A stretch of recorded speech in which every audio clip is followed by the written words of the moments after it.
Naniniwala ba kayo sa kasabihang love is sweeter the second time around? Sa second chances. Posible kayang ma-inlove tayo ulit sa isang taong tinapos na natin ang kabanata sa buhay natin? Nawawala ba talaga ang pag-ibig after breakup? Tunghayan natin ang kwento ni na Cherry at Julian at kung magkakaroon pa sila ng isang pagkakataon na mahaling muli ang isa't isa. Ni Amor Tales presents I Still Love You After 2 Years.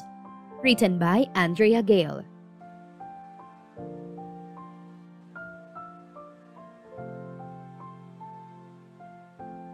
Isang ngiti mo lang at ako'y napapaamo.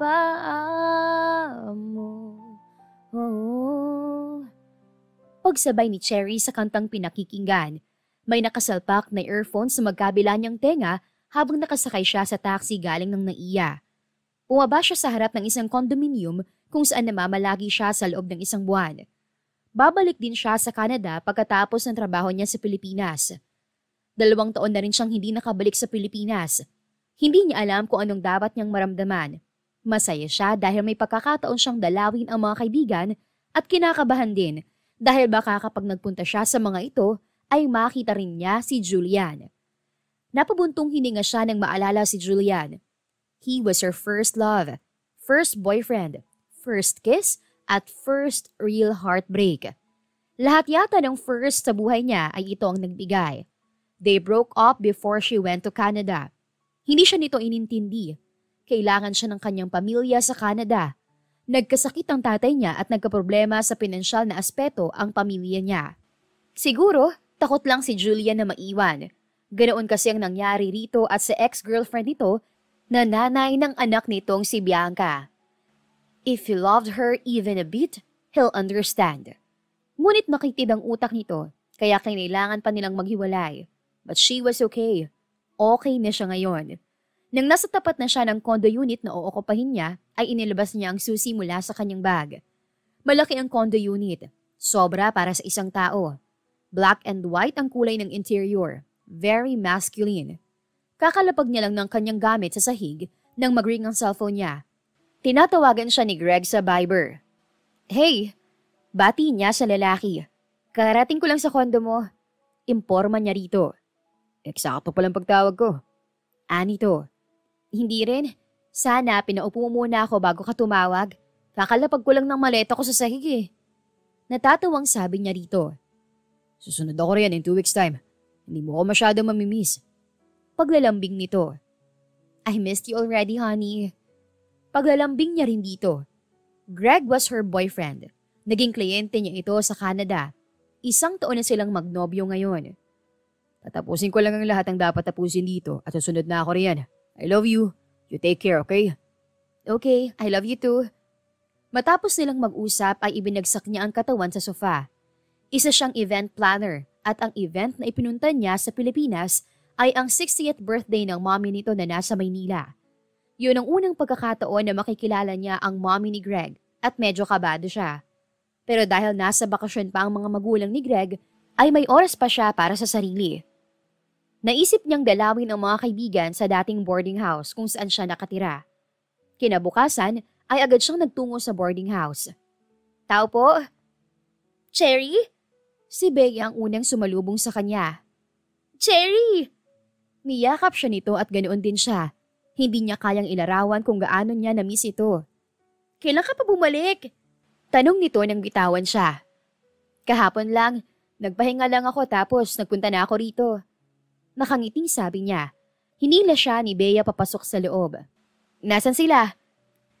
Sina Mia, Lizel at si Diana na lang ang narito. Nagpakasal na kasi yung iba kaya wala na rito. Pagkukwento nito. Hindi ka kasi nagpaparamdam, kaya ayan, hindi ka updated. Bago na mga boarders dito, puro estudyante. Si Mia na nagpapalakad nitong boarding house. Ang dami na palang nangyari buhat nang umalis ako ah. Malapit na ako magpakasal. Mabuti naman at umuwi ka na. Ani Bea. 1 buwan lang ako rito. Anya sa kana pabuntong hininga. Pwes, bumalik ka sa kasal ko ah. Ilang kasalan na yung inindyan mo? Nagtatampong sabi ni Bea at inirapan pa siya. Susubukan ko, okay? Medyo busy lang talaga ako sa Canada. Kahit na busy ka, dapat hindi mo kami kinalilimutan. Anito na lalong nalukot ang muka.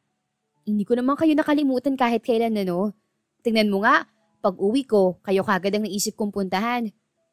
Basta kailangan mong bumalik sa kasal ko. Pamimilit ni Bea. Oo na po. Dito ka lang kukontakin ko ang lahat para makita mo sila.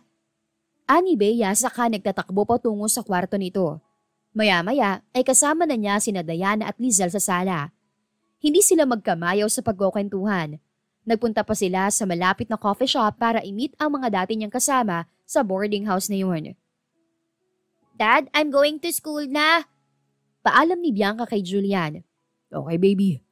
Hinalikan ni Julian ang pisngi ng anak bago ito lumabas ng bahay para sumakay sa school bus. Grade 2 na ang anak niyang si Bianca. Ang bilis talaga ng panahon. He was very proud of his daughter. Sa mura nitong edad ay naiintindihan na nitong hindi buo ang pamilya nito. Okay lang dito na paminsan-minsan lang makita ang inang si Rachel na nasa Amerika na at may sariling buhay.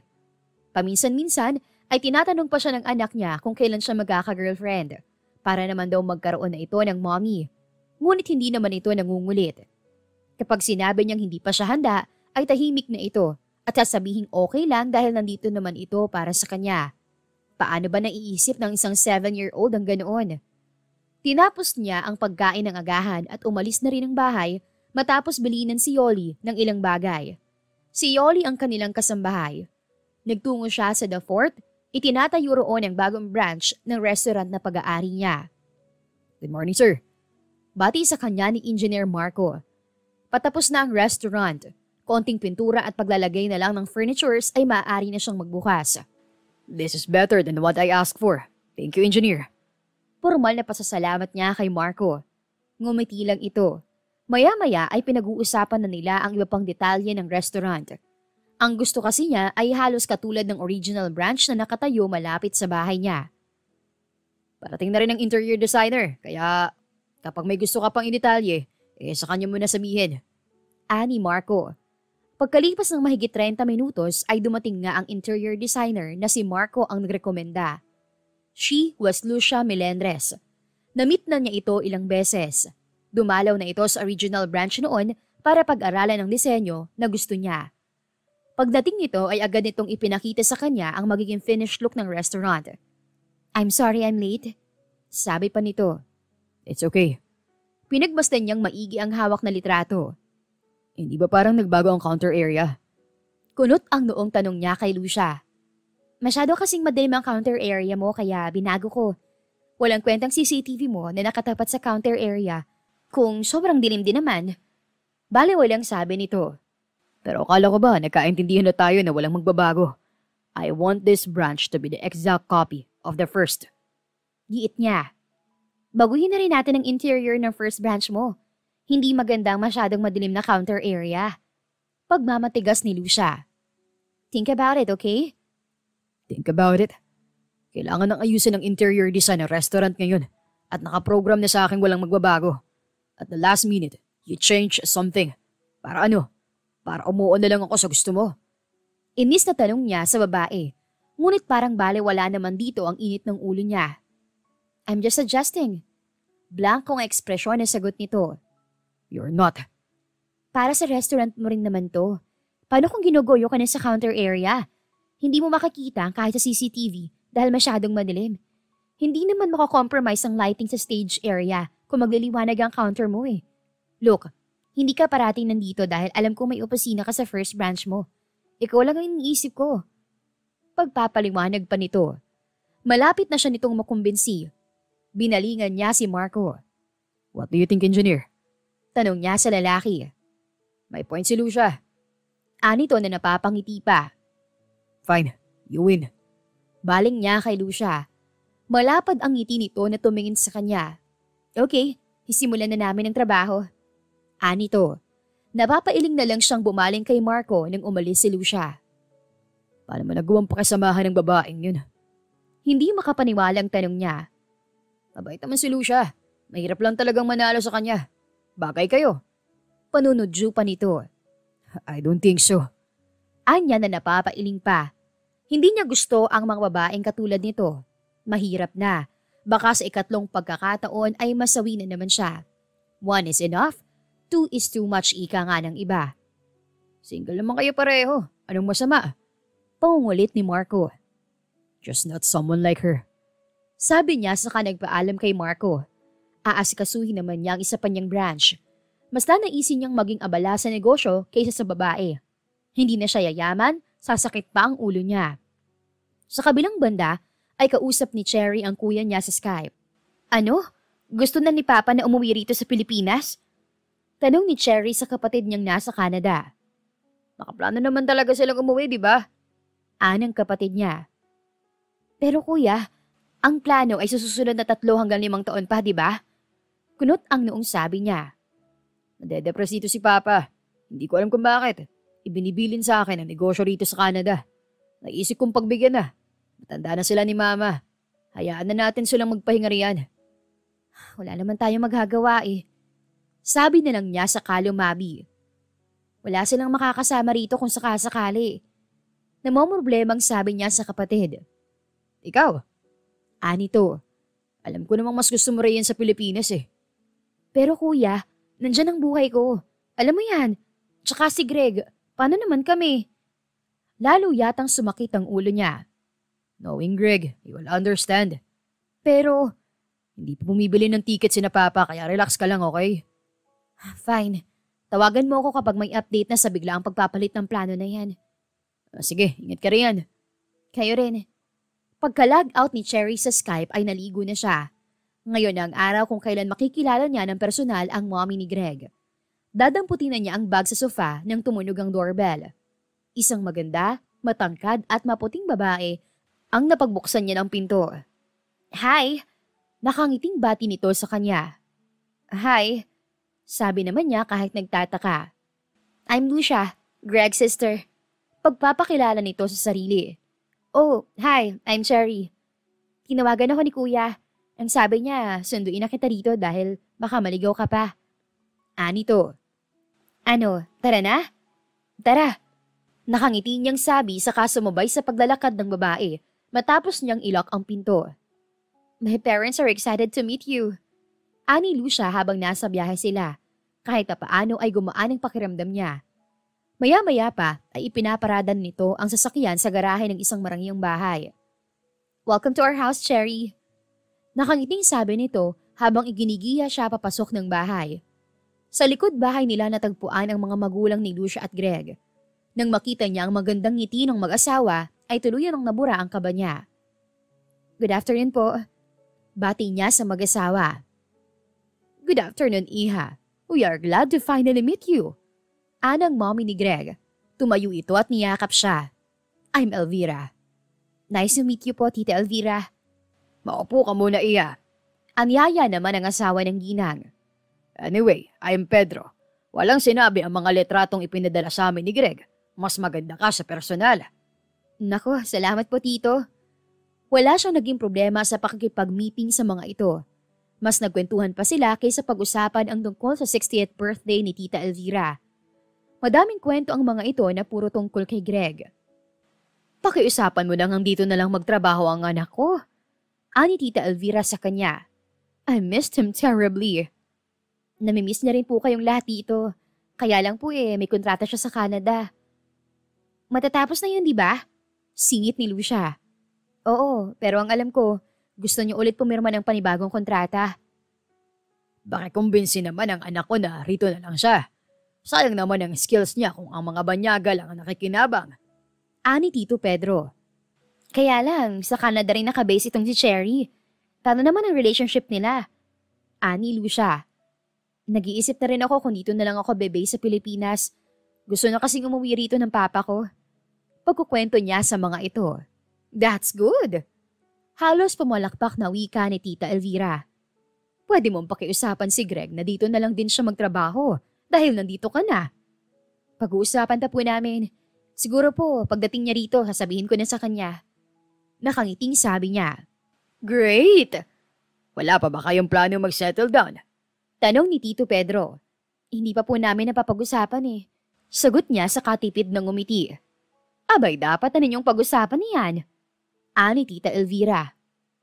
Ma'am, Dad, wag na nating pakialaman sina Cherry at Kuya tungkol sa bagay na yan. Saway ni Lucia sa mga magulang. Ano bang masama? They're both at the right age. Pareho silang stable at may magandang trabaho. Bakit hindi? Giit ni Tita Elvira. Si Mami talaga? Napapailing na lang na sabi ni Lucia. Maghapon siyang nanatili sa bahay ng mga ito. Ayaw kasi siyang paalisin ng mag-asawa. Pinipilit siyang doon na mag-dinner. Wala siyang nagawa kundi ang sumang-ayon. I love the interior of your house. Sabi niya sa mga ito habang kumakain sila ng dinner. Lucia designed it for free. She's an interior designer. Proud na sabi ni Tita Elvira. Wow, first time ko makakilala ng interior designer. You're amazing. Puri niya kay Lucia. Huwag kang ganyan, baka lumobong ulo ko. Paberong sabi nito. Dapat na pala talagang umuwi si Greg para makapag-collaborate kayo sa trabaho. Sabi niya kay Lucia. Yeah, nangako siya magdi-design ng bahay ko. Ang tagal ko na nga siyang hinihintay. Ayoko nga magbayad ng architect. Ang mahal kasi. Natatawang sabi pa nito. Kailangan na talaga nating pauwiin ng kuya mo. Nakangiting sabi niya rito. Kaya naman pag-uwi niya sa kondo ay agad niyang tinawagan ng nobyo. Come to think of it, kapag nandito ka na, hindi ka na malalayo pa sa pamilya mo. Sabi ni Cherry kay Greg. Magkausap sila sa Viber. Mabuti na lang at hindi ito busy. Pero mas magaganda ang opportunity dito. Giit ni Greg. With your talent, honey, alam ko makakakuha ka ng opportunity dito na katulad dyan. Isa pa, I'm planning to stay here for good. Papa wants to be home. At ang home na yon ay dito sa Pilipinas. Pangungumbinsi niya pa rito. Ang akala ko, 3 years pa ang plano niyo. What happened? He changed his mind. Nade-depress daw si Papa ngayon. Ewan ko ba? Siyempre, bilang anak, kailangan siyang pagbigyan. Kaya wala rin akong choice kundi ang manatili rito kasama sila. Pag-isipan mo, okay? Wala namang mawawala. Isa pa, mayaman ka na. Hindi na kailangan magpayaman pa dyan sa Canada. Natatawang sabi niya rito. Sige, honey, I will think about it. Hindi pa naman ako nakakapirma ng bagong kontrata. Ikaw na munang bahala kay na mami at daddy.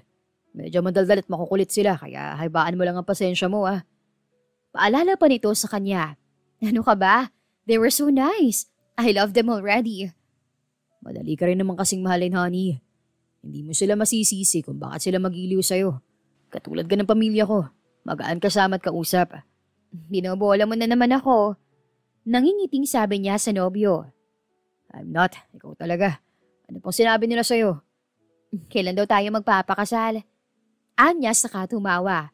Pakiramdam niya ay natigilan si Greg sa sinabi niya, kaya tumigil siya sa pagtawa. Honey, are you still there? Yes. Anito. Natigilan ka. Ayaw mo akong pakasalan, no? Kunwari nagtatampong tanong niya rito. Naiintindihan naman niya ang reaksyon nito. Baka hindi pa talaga ito handa. Pakiramdam tuloy niya ay siya ang namimilit ditong magpakasal. Look, if you're not ready to settle down or you're thinking that maybe I'm not the right person for... You are more than the right person, honey. You are perfect for me, okay? Huwag mong isipin na hindi kita gustong pakasalan. Let's talk about that when I'm with you, not over Viber. Natatawang sabi nito. Yes, sir. Kinabukasan naman ay tinawagan siya ni Lucia. Nag-text kasi siya rito kung pwede siyang dumalaw sa bahay ng mga ito dahil gusto na niyang asikasuhin ang tungkol sa party ng mommy nito. Wala si na mommy sa bahay ngayon. Birthday kasi ng tita ko sa Laguna kaya baka gabihin na yon. Ang mabuti pa, puntahan mo na lang ako rito sa trabaho ko sa The Fort. Patapos na to. We can hang out after this. Ani Lucia. San ba yan? Tanong niya. Sa The Fort lang. Mag-taxi ka. Sabihin mo sa serendera lang. Tapos kapag nandun ka na, tawagan mo ko. Susunduin kita. At ganoon nga ang nangyari. Ayaw niya rin kasing magmukmok sa bahay maghapon. Finishing touches na lang ako rito. Tapos we can go na. Nakangiting sabi ni Lucia. Ilalagay na lang ang signboard tapos hihintayin ko na lang ang owner ng restaurant para sa kabuuan ng bayad sa akin. Dinala siya nito sa restaurant na sinasabi nito. Pamilyar na pamilyar sa kanya ang itsura ng restaurant. Bigla ay nanlamig ang kanyang kamay. Bianca's Resto ba ang pangalan ng restaurant na to? Kunot ang noong tanong niya kay Lucia. Yeah, how did you know? Nakarating ka na sa main branch? Excited na tanong ni Lucia. May konti lang akong binago sa lighting. Masyado kasing madilim ang original design eh. Pagkukwento pa nito. Lucia, may nakalimutan pala akong bilhin. Can we just meet at the mall? Bakit pa? Hintayin mo na ako. Malapit ako matapos dito. Tanggi ni Lucia at saka binalingan ng isa sa mga tauhan nito. Sige na, ikabit niyo ng signboard. Paano niya ba sasabihin kay Lucia na ang may-ari ng restaurant na yon ang huling taong gusto niyang makita sa pagbabalik niya sa Pilipinas? Pero pwede rin na hindi si Julian ang may-ari niyon. Anang isang bahagi ng isip niya, uso na ang franchising. Baka may nagka-interes sa konsepto ng restaurant ni Julian. Pero pwede rin siya talagang may-ari ng restaurant na to. Anang isa na namang bahagi ng isip niya. Diyos ko, mababaliw na ako. Hintayin na lang kita sa mall. Git niya kay Lucia.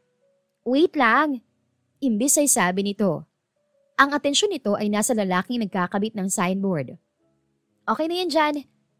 Pagbaba ng lalaking nagkabit ng signboard ay kinuha niyang muli ang atensyon ni Lucia. Ano Lucia, kita na lang tayo sa mall ha? Wag na, sabay na tayo. Nandito na ang restaurant owner. Pahayag nito habang nakatingin sa bandang likod niya. Para niyang gustong tumakbo o kaya ay magpakain na lang sa lupa. Basta gusto niyang maglaho ng mga sandaling iyon.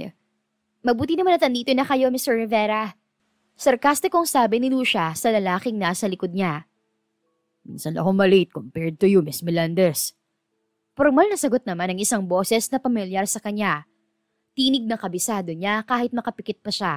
Tulog o may pinagkikinggang musika. It was Julian. Sigurado siya. Nagmamadali kasi ako. My brother's girlfriend is here. May lakad kami.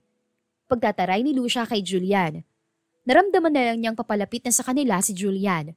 Tumigil ito sa tapat niya ngunit kay Lucia nakatingin. Here's your full payment, Miss Melendres. It's nice working with you. Ami Julian kay Lucia at saka may iniabot na envelope. Nice working with you too. Tawagan mo ako para maiayos ko rin ang lighting ng main branch mo. Sabi pa ni Lucia. Anyway, this is my brother's girlfriend, Cherry. Pagpapakilala ni Lucia sa kanya kay Julian. Nagkatinginan sila ng lalaki at ganoon na lang ang pagkunot ng noo nito na para bang ayaw siyang makita ng mga sandaling iyon. Huminga siya ng malalim at pinatapang din ang reaksyon ng kanyang muka. Anong akala nito? Ito lang ang may karapatang magalit? Sino kaya ang makitid ang utak na hindi siya naintindihan noon? Magkakilala kayo? Tanong ni Lucia sa kanilang dalawa. No. Yes. Sabay silang sumagot ngunit magkaiba naman ang kanilang sinabi. Naguguluhan ako sa inyong dalawa. Lukot ang mukhang sabi ni Lucia. Fine, magkakilala kami. Malapit lang ang boarding house na tinitirhan ko. Doon dati sa main branch ng Bianca's Resto. Yun lang. Sabi ni Cherry. Walang reaksyon si Julian. Wala yatang planong itama ang sinabi niya. Mabuti na rin ang ganon. Kapag nalaman pa ni Lucia na dati niyang nobyo si Julian, ay baka magkaroon pa ng komplikasyon. Okay. Sabi lang ni Lucia at saka nagpaalam muna sa kanilang dalawa para kausapin ang mga tauhan nito. Walang nagsasalita sa kanilang dalawa ni Julian. Wala na rin naman siguro silang dapat pag-usapan. Whatever they had, it should be buried in the past. Hanggang sa bumalik si Lucia ay hindi pa rin sila nagpapansinan ni Julian. Nakatayo lang sila roon, nakikiramdam. Ngunit sa huli ay tila pareho silang nagpasyang wag nang magsalita. Paano, Mr. Rivera? Sa uulitin? Nakangiting tanong ni Lucia kay Julian. Hindi niya alam kung anong reaksyon nito dahil umiwas na siya ng tingin. Sa uulitin. Narinig niyang sabi ng lalaki. Bye, Julian! Malakas na sabi ni Lucia habang naglalakad sila palayo. Grabe, ang liit ng mundo, no? Akalain mo makakilala kayo ng masungit na yon? Sabi ni Lucia habang naglalakad sila at naka-appreciate ito sa kanya. Ang kotse mo, imbes ay tanong niya rito. Ayaw niyang pag-usapan nila si Julian. Coding ako ngayon eh. Sagot naman ni Lucia. Walk trip muna tayo ngayon, future sister-in-law. Naglakad na nga sila papuntang SM Aura. Medyo mainit ang panahon kaya pawisan sila pagdating sa mall. Sa isang coffee shop sila nagpahinga. Nilibre siya nito. I like him. Sabi ni Lucia sa kanya. Who? Tanong niya sa kalumingalinga sa paligid. Si Julian. Sagot nito na kulang na lang ay tumili. Siya naman ay nasa mid. I like how serious he is when it comes to work. Masarap siyang asirin dahil pikon siya at gustong-gusto kong reaksyon niya kapag natatalo ko siya sa mga diskusyon. Sabihin mo nang baliw ako pero gustong-gusto ko ang seryosong mukha niya. He's so handsome. Napapakamot na lang siya sa ulo habang tila nangangarap si Lucia. Tinamaan nga ito kay Julian. She remembered her old self noong patay na patay din siya sa lalaki.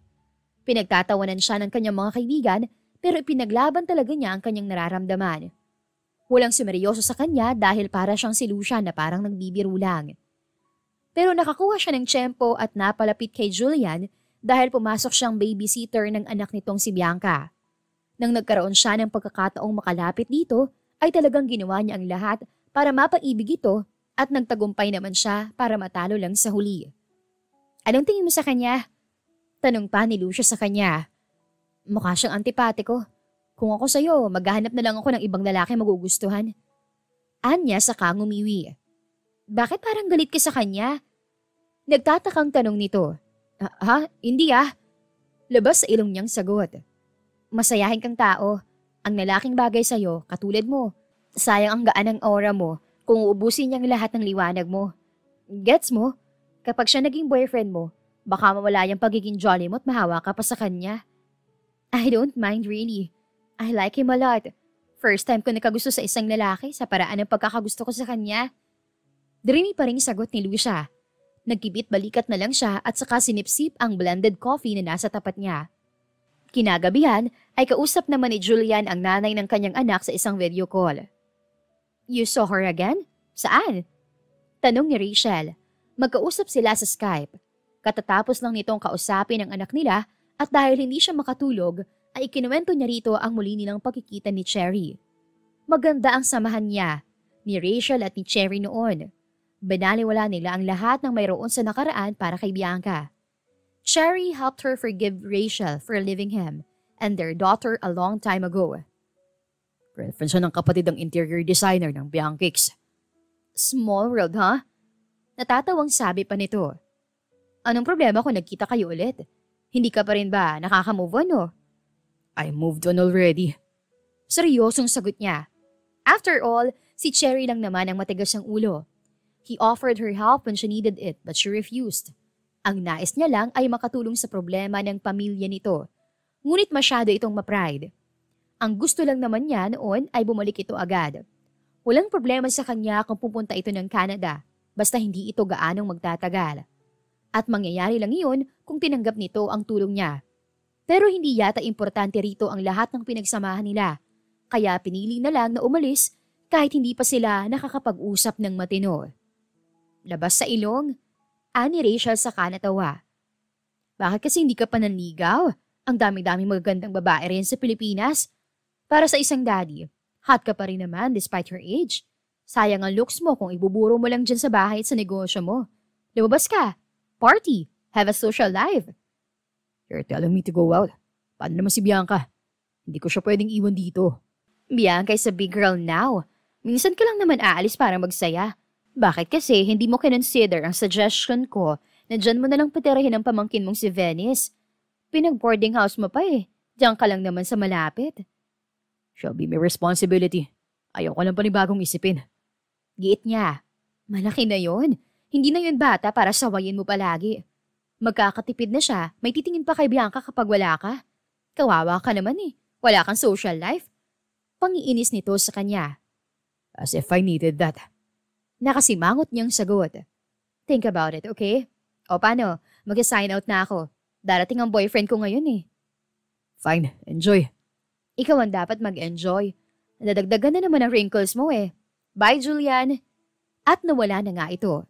Napapailing na lang siya. Hindi niya alam kung matutuwa siya o maiinis sa sitwasyon nila. She was the mother of his child and she was telling him that she would see her newest boyfriend.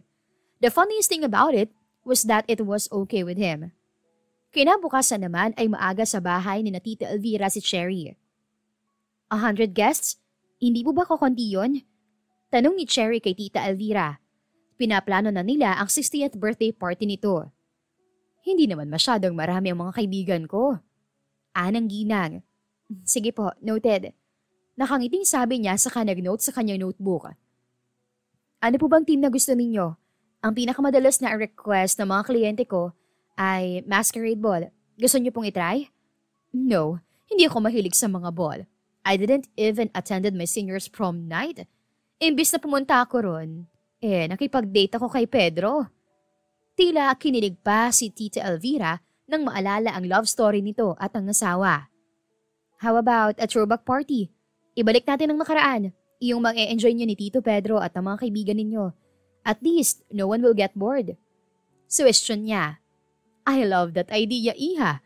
I want everyone to enjoy my party. Sige po, gusto niyo po bang idetalye sa akin kung ano yung mga gusto ninyo or gagawa na lang po ko ng proposal tapos sipili na lang po kayo ron kung anong gusto ninyo? I'll pick the second one, Iha. Baka kasi mas mahirapan ka kapag nag-isa-isa tayo ng mga gusto ko. Kung ano makakapagpadali ng trabaho mo ay okay na sa akin. Thanks, tita. You're really an angel. Magiliw na sabi niya sa ginang. Nanatili pa siya sa bahay ng mga ito kahit tapos na silang mag-usap tungkol sa party.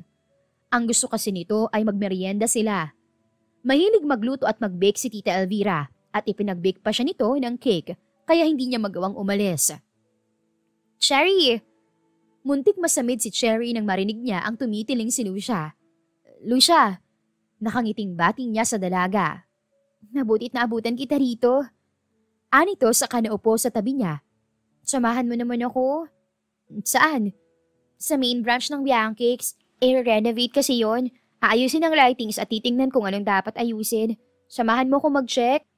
Anyaya nito sa kanya. Kailangan ko talagang sumama? Hindi naman. Pero hindi mo naman ako matitiis, diba? Sumama ka na. Pangungulit nito sa kanya. Mommy, pwede ko namang isama si Cherry, hindi ba? Baling pa nito sa ina. Naghahanap ng kakampi. Sure, we're done with our meeting. Sagot ng mami nito. See, tara na. I'll treat you to dinner later.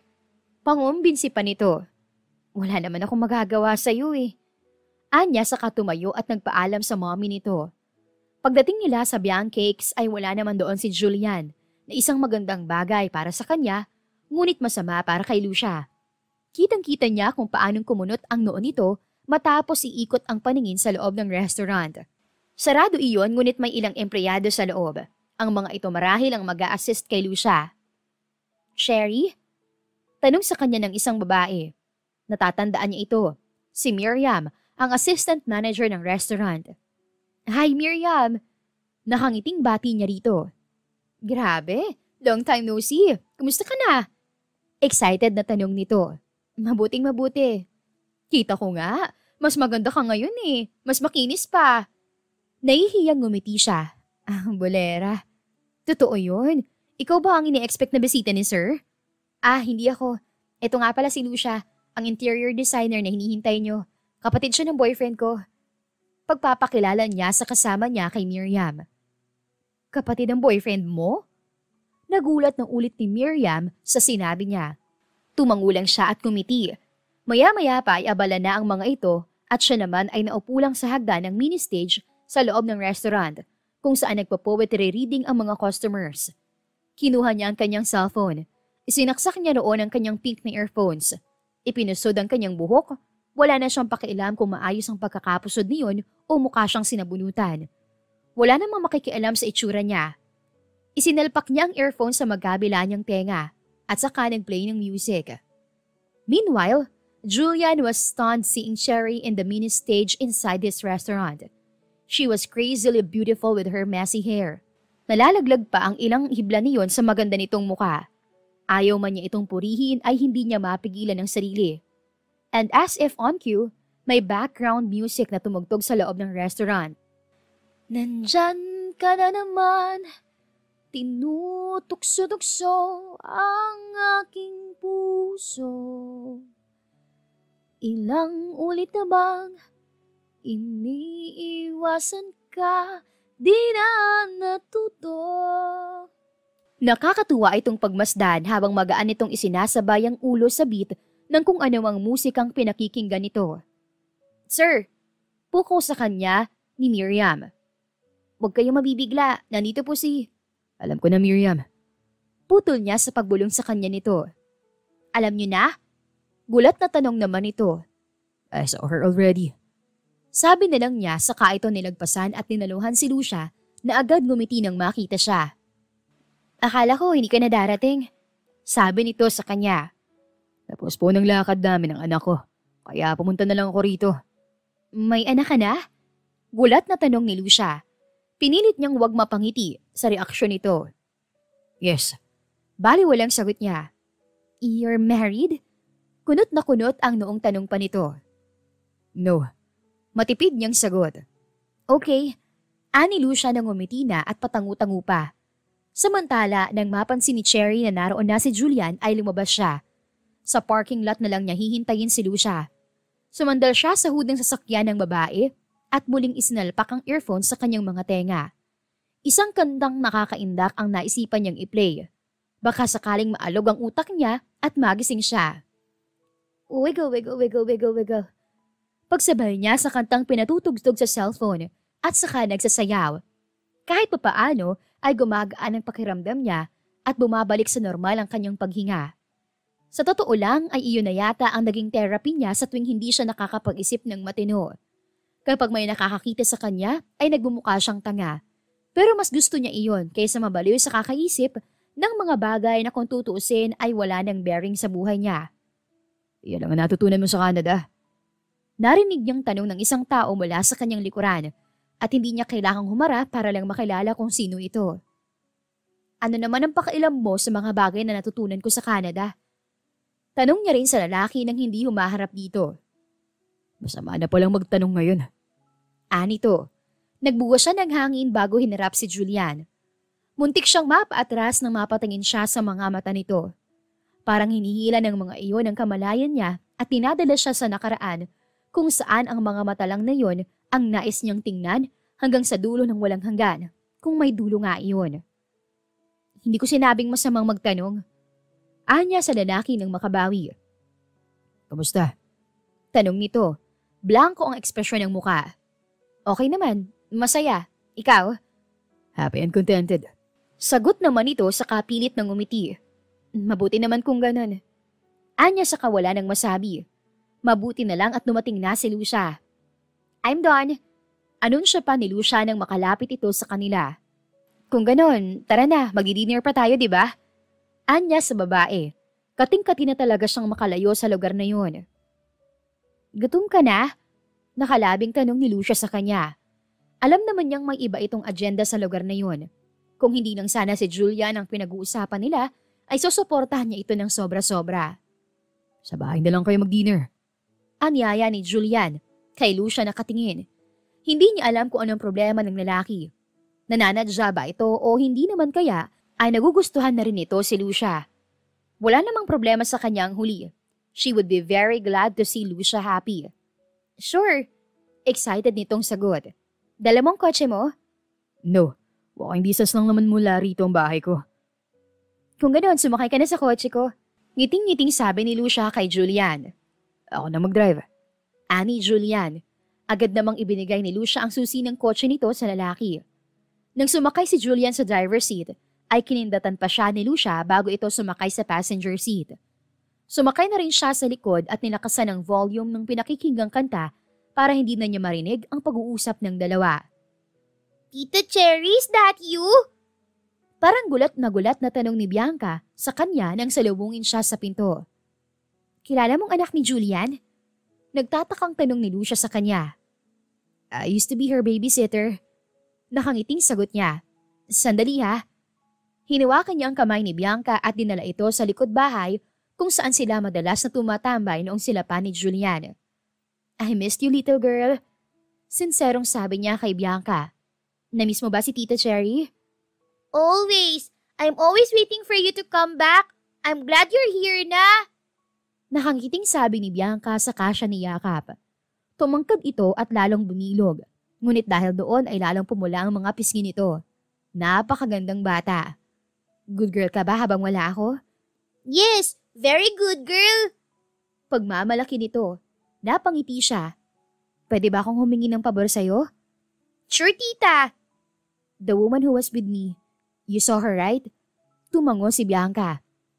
That's Tita Lucia. She's my friend. Pwede bang huwag mong sabihin sa kanya na naging boyfriend ko ang daddy mo? I will lie? Kunot ang noong tanong ni Bianca. No, you will not just tell her that I'm your daddy's ex-girlfriend. You cannot tell her unless she asks, okay? Pakikiusap niya sa bata. Okay, tita. But why do I have to do that? Bakit ba ang hirap makipag-usap sa isang matalinong batang maraming tanong? Tita Lucia likes your dad. And you're not? Natigilan siya sa tanong na yon. Tita! Untag nito sa kanya. May boyfriend na ako, Bianca.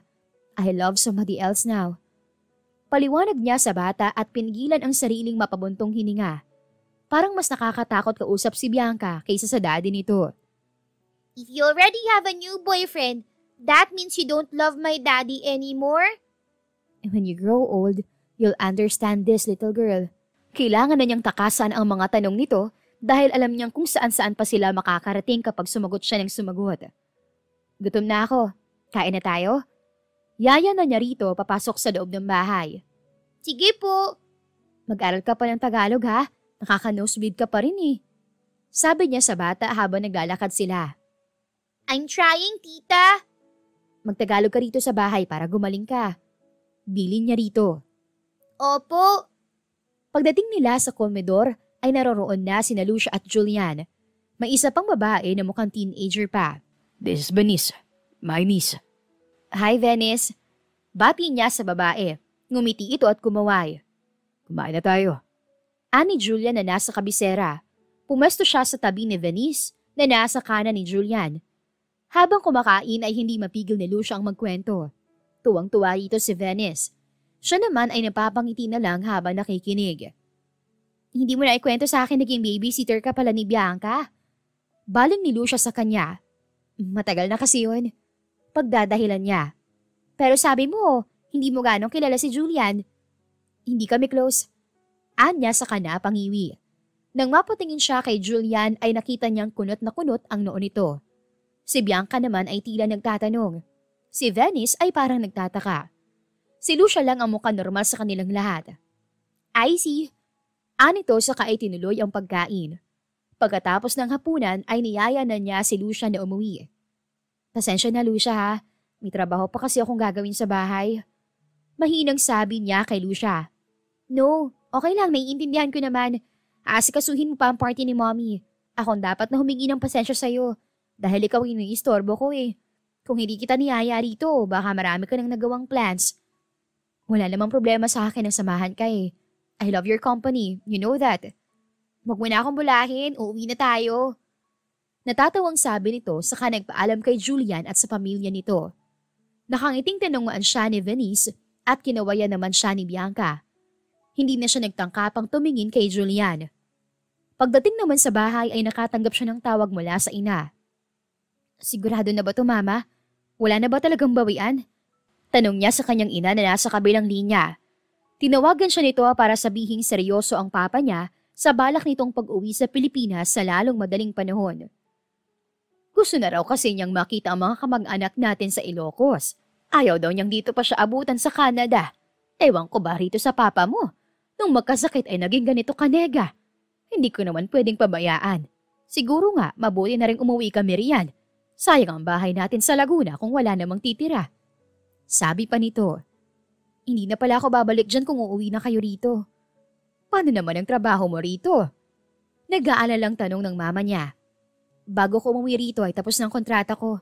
Pipirma sana ako ulit pero dahil nakapagdesisyon na si Papa, ay kakalimutan ko na lang ang kontratang yon. Sa tingin ko naman, makakahanap din ako ng racket dito sa Pilipinas. Pagkatapos niyang makausap ang ina, ay ibinalibag niya ang sarili sa kama. Hindi niya magawang simulan ang trabaho niya. Hindi niya alam kung bakit wala siya sa mood. Hindi naman siguro iyon dahil kay Julian. Baka pagod lang talaga siya. Hindi naman pwedeng isisi niya ang lahat ng nararamdaman niya kay Julian. Nang mga sumunod na araw ay may napili ng theme si Tita Elvira, kaya agad siyang kumilos para puntahan ang mga suppliers. Maaga siyang gumising para magtungo sa bake shop na nagko-customize ng cakes para sa mga events. Pagdating niya sa bake shop ay agad siyang nakipag-usap sa may-ari na si Cyrene. Kaya namin to. Medyo matagal pa naman pala ang party. Nakangiting sabi ni Cyrene nang ipakita niya rito ang gusto niyang mangyari sa cake. Nakagawa na kayo ng cake na sepyang kulay? Nakangiting tanong niya sa babae. Hindi pa, first time ang request mo. Pero kaya naman yun sa loob ng 3 linggo. Nito. Malaki ang cake na pinapagawa niya at may kasama pa iyong cupcake tower. Ito ang pictures ng birthday celebrant. Kayo nang bahala. Anya saka inabot dito ang isang brown envelope. Pinag-uusapan na nila ang presyo ng cake nang maistorbo sila ng pagtunog ng wind chime. Indikasyon na may taong pumasok sa shop. Natigilan siya nang makita si Julian. Ano na naman ang ginagawa nito sa lugar na yun? Hindi na ba talaga titigil ang mundo sa paggawa ng paraan para magkita sila? Julian! Bati ni Cyrene sa lalaki. Ako nang magde-deliver ng cake sa bahay mo bukas, okay? Hindi ka na dapat nagpunta rito ngayon. Gusto ko lang makita ang cake. Alam mo namang surprise ko yan kay Bianca. Ani Julian na kay Cyrene nakatingin at parang hindi siya nakikita. Sandali lang. Ani Cyrene saka tumawag ng isang crew nito sa shop. Ipakita mo nga rito sa lalaking to ang cake na in-order niya. Pero hindi pa po yung tapos, Miss Irene. Giit ng crew. Hayaan mo siya, makulit yan eh. Sige po. Sagot ng crew sa kabinalingan si Julian. Tara po, Sir Julian. Pasensya ka na, Miss Cherry. Baling sa kanya ni Cyrene nang mawala si Julian sa paligid. Mahilig lang talagang mangistorbo ang pinsan kong yun. Pinsan mo siya? Gulat na tanong niya. Yes, hindi ba halata? Sa bagay, hindi siya mukhang friendly, kaya hindi ko siya mukhang kamag-anak. Ani Cyrene saka tumawa at muli na nga nilang pinag-usapan ang tungkol sa order niya. Matapos nilang magkasundo ay nagpaalam na rin siya rito. Nag-aabang na siya ng taxi sa labas ng shop nang lapitan siya ni Julian. Saan ka pupunta? Hatid na kita. Anito, hindi na kailangan. Tanggin niya. Magta-taxi na lang ako. Hindi mo ba alam na delikado ngayon ang pagsakay sa mga taxi? Lalo na kung nag-iisa ka. May mga bonus na ngayon ang mga taxi driver para nakawan ng mga pasahero nila. Ang masama pa, baka gasahin ka pa. Pananakot nito sa kanya. Aware naman siya sa modus operandi na yun.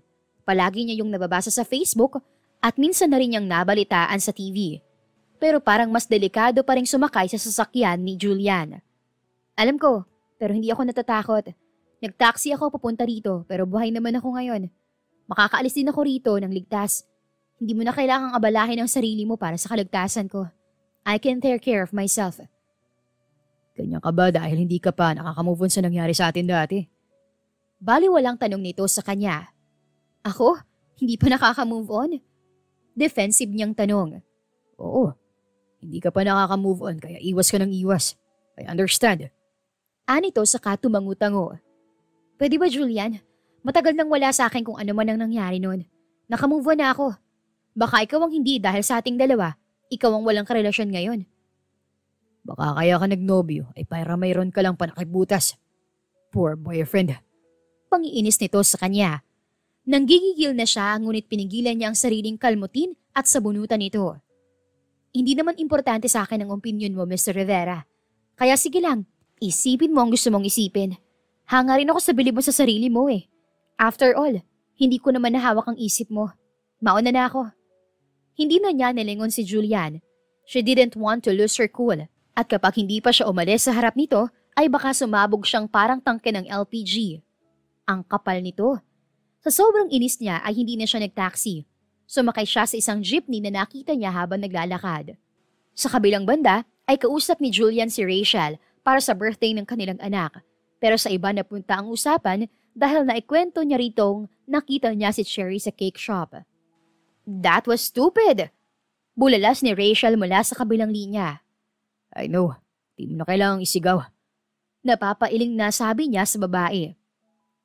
Alam mo, ang gulo mo. Kung wala ka na talagang pakialam kay Cherry, wag mo na siyang inisin. Dalawa lang yan eh. Wala ka lang magawa sa buhay mo o ikaw ang hindi pa talaga nakaka-move on. Ang tanda mo na pero immature ka pa rin. Kung gusto mo pa pala siya, please her, hindi yung sinisira mong araw niya. Paninermo ni Rachel. Wala na okay. Hindi ko na siya gusto. Sabi niya pero parang maging siya ay hindi kumbinsido sa sinabi. Labas sa ilong ha? Pangiinis ni Rachel. Look, Julian, walang masama kung aaminin mong mahal mo pa rin siya. Mas makakahinga ka ng maluwag kung i-release mo ang feeling na yan. Isa pa, Habang pinipigilan mo yan, lalo lang iyang magpupumiglas. Parang batang pinapatulog sa tanghali. Habang pinagbabawalan mong lumabas, lalong tumatakas. Ewan ko sa'yo, Rachel. Anya sa kana pabuntong hininga. Pakausap na nga lang sa anak natin. Anito na parang nainis pa sa kanya. Ibinigay niya ang cellphone kay Bianca. Hinayaan na niyang mag-usap ang mag-ina. How can I do that, Mommy? Tanong ng bata sa nanay nitong nasa kabilang linya. Okay po. Wala po. Okay po. Okay, gagawin ko po. At inabot na nitong muli sa kanya ang cellphone. Nagpaalam na siya kay Rachel. Dad, can I borrow your phone? Tanong ni Bianca sa kanya. Why? I'll invite Tita Cherry for my birthday tomorrow. Pero wala namang party, di ba? Akala ko ba gusto mo, tayo-tayo lang. Nagtatakang tanong niya sa anak. Tita Cherry will always be a part of us, Daddy. Ngayon lang po kami nagkita ulit, kaya please, let her be here tomorrow. Pakiusap pa nito. Wala akong number niya. It's okay, Dad. May naisip na ako kung paano ko siya makakausap. Nakangiting sabi ni Bianca. Wala siyang nagawa kundi ang iabot dito ang cellphone niya. Maya-maya pa ay may tinawagan na ito. Hi, Tita Lucia. It's Bianca. Yes. Nasa po ni Julian ang ulo dahil sa ginawa ng kanyang anak. Can I ask for Tita Cherry's mobile number? Mag-importante po kasi akong sasabihin sa kanya eh. Sabi pa ni Bianca sa kausap. Sige po. Thanks. Ngingiti-ngiti ang anak niya matapos makipag-usap kay Lucia. Anong sabi niya? Sabi lang po niya, sisend niya rito sa phone yung number ni Tita Cherry. Anito saka tumingin sa phone. Hinihintay nito ang message galing kay Lucia. Ito na! Excited itong wika saka nagtatakbo palayo sa kanya. Napapailing na tiningnan na lang niya si Bianca. Hello? Sino to? Samantala ay tanong ni Cherry na nasa kabilang linya. Nasa kondo na siya at nagtatrabaho nang mag-ring ang cellphone niya at unregistered number ang caller. It's Bianca po! Excited na sabi ng nasa kabilang linya. Hi little girl! Anya habang nakangiti. Paano mo nalaman ang number ko? Hiningi ko po kay Tita Lucia. Anito, ikaw talaga? Gusto ko lang naman po kayong i-invite. Birthday ko po bukas. I want you to be here. Pakikiusap ni Bianca sa kanya. Susubukan kong humabol, Bianca ha. May gagawin kasi akong trabaho bukas eh. Nakangiwing sabi niya sa bata kahit hindi siya nakakita nito. Hindi naman sa tumatanggi siya dahil iniiwasan niya ang ama nito. May trabaho lang talaga siya. Ganun po ba? Malangkot na tanong nito. Na-guilty naman siya. But I will try, okay? Pangungunsulan niya rito. Okay, bye tita. Good night po. Paalam na nito. Disappointed talaga. Good night, honey. Hindi na mapakali si Cherry matapos ang tawag na yon. Nalungkot ang birthday girl dahil sa sagot niya. Pero totoo namang may trabaho siya. Nag-ring na naman ang cellphone niya. Iyon ang mobile number na ginamit ni Bianca kanina kaya agad niya yung sinagot. Hello, honey? Malambing na sabi niya pa. Nakokonsensya talaga siya. Hi, honey. Sagot ng nasa kabilang linya ngunit hindi si Bianca yon. Para na namang may fiesta sa dibdib niya. Nagkakagulo ang tibok ng puso niya. Julian?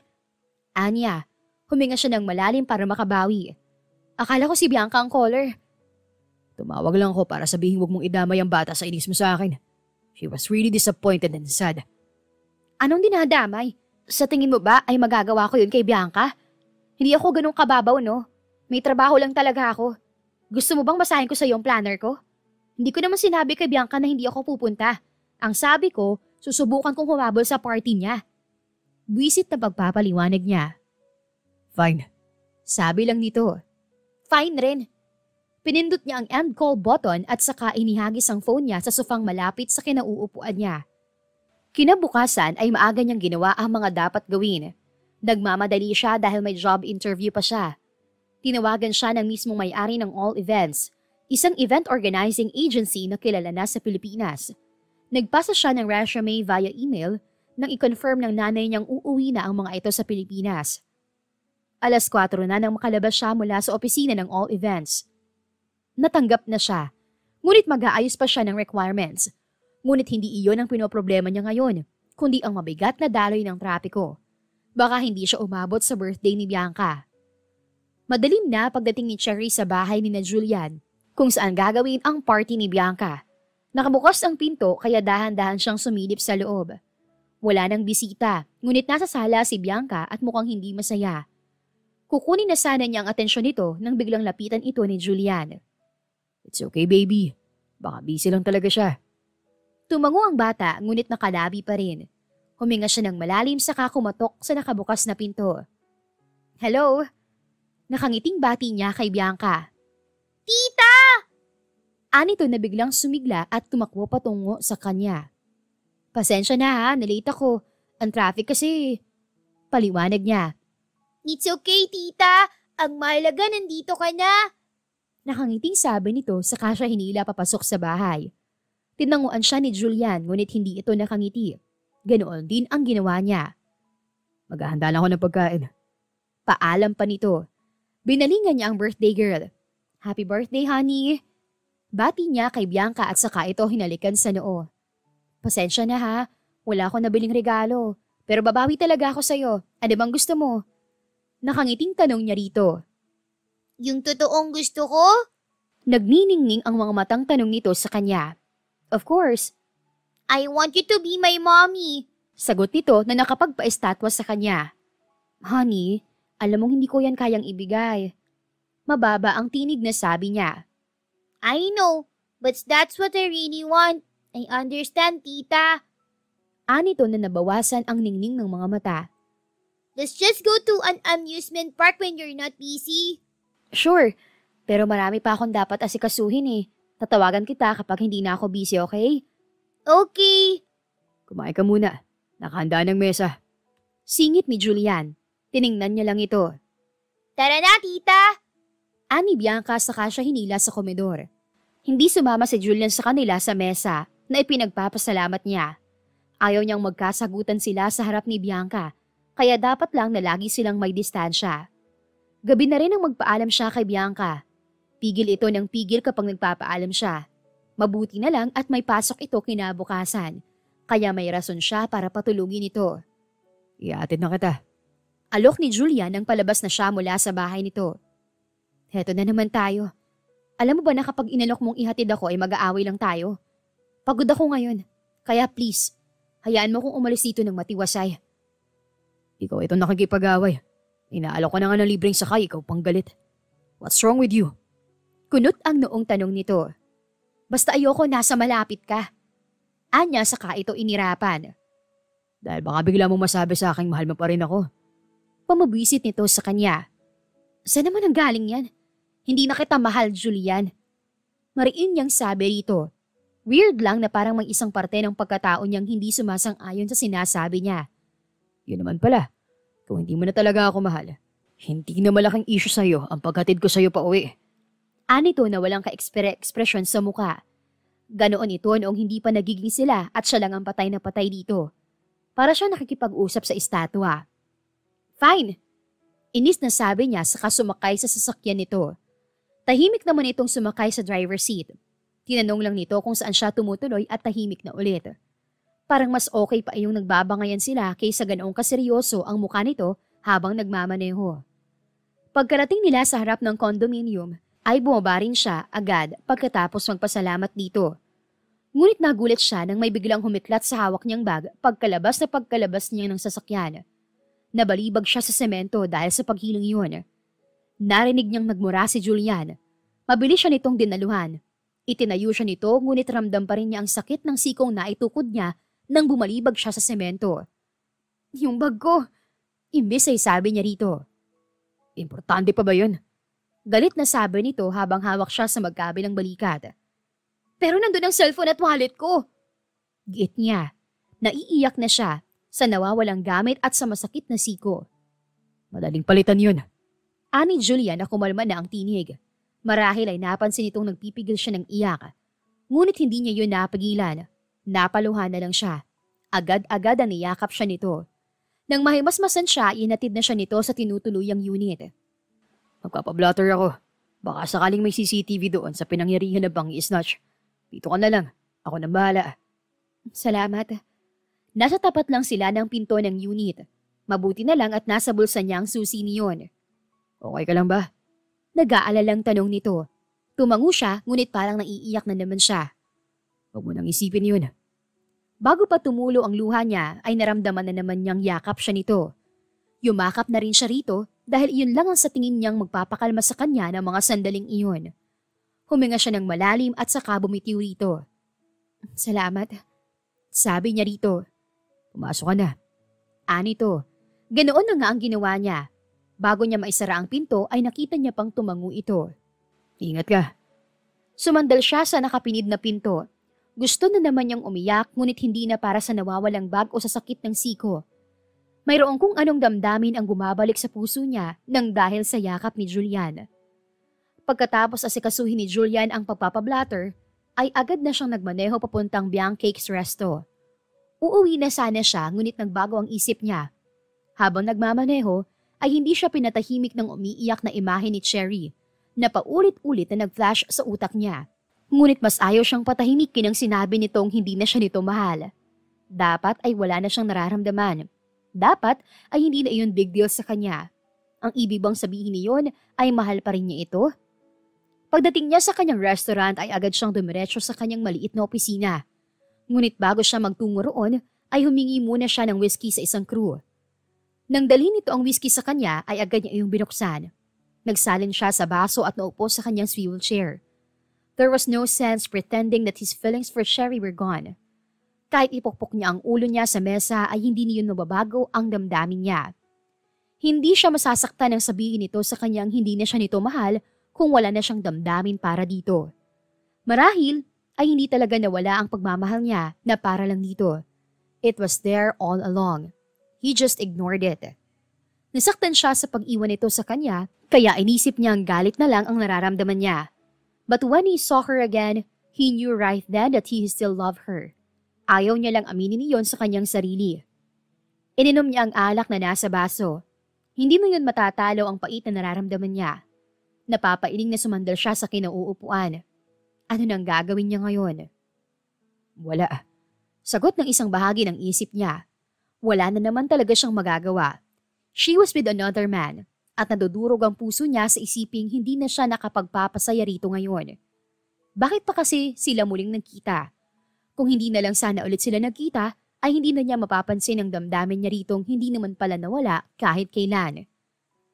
Nagising si Cherry kinabukasan dahil sa pagtunog ng telepono. Ang staff sa front desk ng condo ang caller. Good morning po ma'am. May nag-iwan po ng box dito sa baba para raw po sa inyo. Ipapaakyat ko na lang po ba dyan? Sige, salamat. Napilitan siyang bumangon kahit ayaw pa niya. Hindi na gaanong masakit ang siko niya. Uminom siya ng pain reliever bago siya natulog. Makalipas ang ilang sandali ay may nag-doorbell na.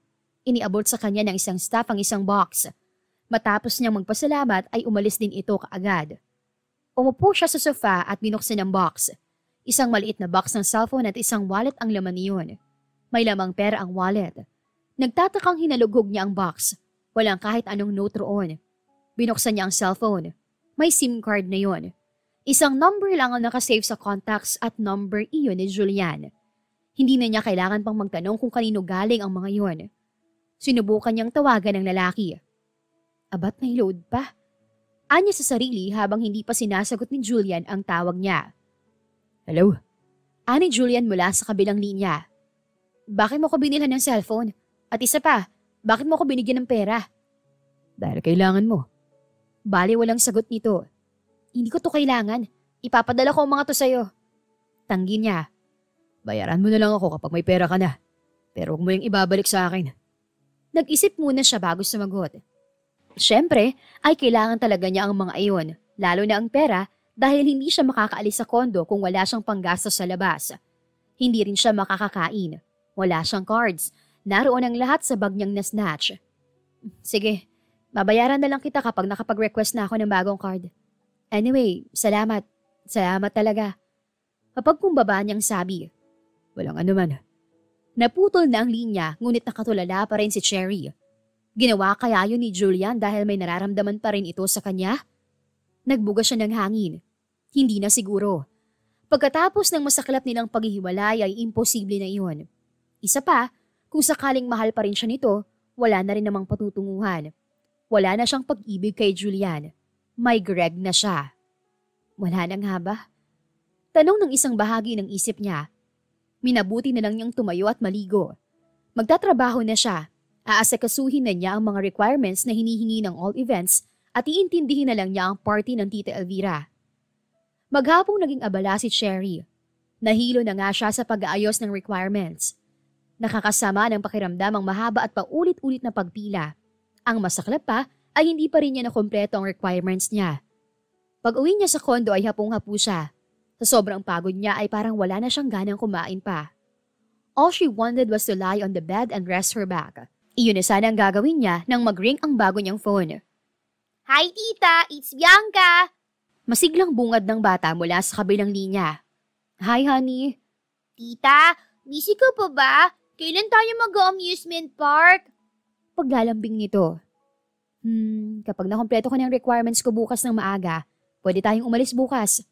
Okay, finish it early, okay? I'll try. Okay, bye tita, good night! Maagang natapos si Cherry sa pag-ayos ng requirements kinabukasan. Kaya nagtungo agad siya kay Bianca para tuparin ang pangako niya dito. Dapat na niyang tuparin iyon dahil nangangamba siyang sa mga susunod na araw ay magiging mas abala pa siya. Saan niyo balak pumunta? Tanong ni Julian sa kanila. Sa Star City? Hindi niya siguradong sagot. Yun na kasi ang pinakamalapit na amusement park na alam niya. Maaga pa naman. Bakit hindi na lang kayo mag-Enchanted Kingdom? O kaya naman, Sky Ranch? Suwestyon nito. Gusto ko mag-EK! Sabat ni Bianca. Pero baka mahirapan ka sa pagkukommute, Bianca. Nakalabing sabi niya sa bata. Sino ba nagsabi magkukommute kayo? Sasama ako. Sabi ni Julian sa tonong wala siyang magagawa kundi ang sumang-ayon. Sasama ka pa? Kunot ang noong tanong niya rito. Siyempre. Anito. Hindi naman ako papayag na kayong dalawa lang ang aalis. Baka mamaya kung ano pang mangyari sa inyo ni Bianca. Ikaw ang bahala. Sabi na lang niya as if she had a choice. Nakarating sila ng Enchanted Kingdom ilang minuto bago magtanghali. Kaya naman nag-lunch muna sila. Napapangiti na lamang siya habang nag-uusap ang mag-ama. Mature talagang mag-isip si Bianca. Noon pa man ay ganoon na ito. Sa masmos nitong isip ay naiintindihan na nitong hindi na maaaring magsama ang mommy at daddy nito. Buti pa ang bata, hindi makitid ang utak. Mabuti na lang hindi nagmana sa tatay. Anya sa isip. Tita, I should meet your boyfriend soon. Baling nito sa kanya. I want to know if he's handsome. Anito habang nakangiti. Of course he is. Pagmamalaki niya. Guwapo naman talaga si Greg. Tall, dark and handsome ang isang yun. Parang si Richard Gomez. Hindi nga niya alam kung bakit siya nagustuhan niyon eh. Pagkatapos nilang kumain ay naglibot na sila sa park. Sa Victoria Park muna sila nagpunta. Yun kasi ang gusto ni Bianca. Ang architectural style niyon ay katulad nung namumuno pa si Queen Victoria sa England. May mga entertainers at mascot sa paligid. Naroon din ang mascot ng park na si Eldar, kaya namang tuwang-tuwa ang bata. Nagaya si Bianca na sumakay sa carousel. Sinamahan niya ito. Si Julia naman ay napaiwan at nagsabing hihintayin na lamang sila. Pagkatapos ng carousel ride ay nagtungo sila sa Portobello, na replika ng Portobello na isang lugar sa Panama na nasa Caribbean Sea. Sumakay silang tatlo sa Flying Fiesta kahit na nagdadalawang isip talaga siya. Tinitingnan pa lang kasi niya iyon ay natatakot na siya. Ngunit para kay Bianca ay sasakay siya roon. Nang umikot na ang ride ay parang nais na niyang magpababa. Literal silang lumilipad sa ere at mumawaligtad yata ang sikmura niya. Hindi niya nga magawang tumili sa takot. Sandamakmak na pasasalamat sa Diyos ang naiusal niya pagkatapos ng ride na yun. Grabe, akala ko katapusan ko na. Bulalas niya. Ang magaling na mag-ama ay pinagtawanan pa siya. Sandali, ibibili kita ng tubig. Baka bigla ka nalang himatayin dyan. Natatawa pang sabi ni Julian bago sila iniwan. Agad niyang nilaklak ang tubig na nasa boteng iniabot nito pagbalik nito. Pinapahinga muna siya ng mga ito bago nagyaya na naman kung saan. Maya-maya pa ay nasa harap na sila ng Rio Grande Rapids. May balak ba talaga kayong patayin ako? Tanong niya sa mag-ama.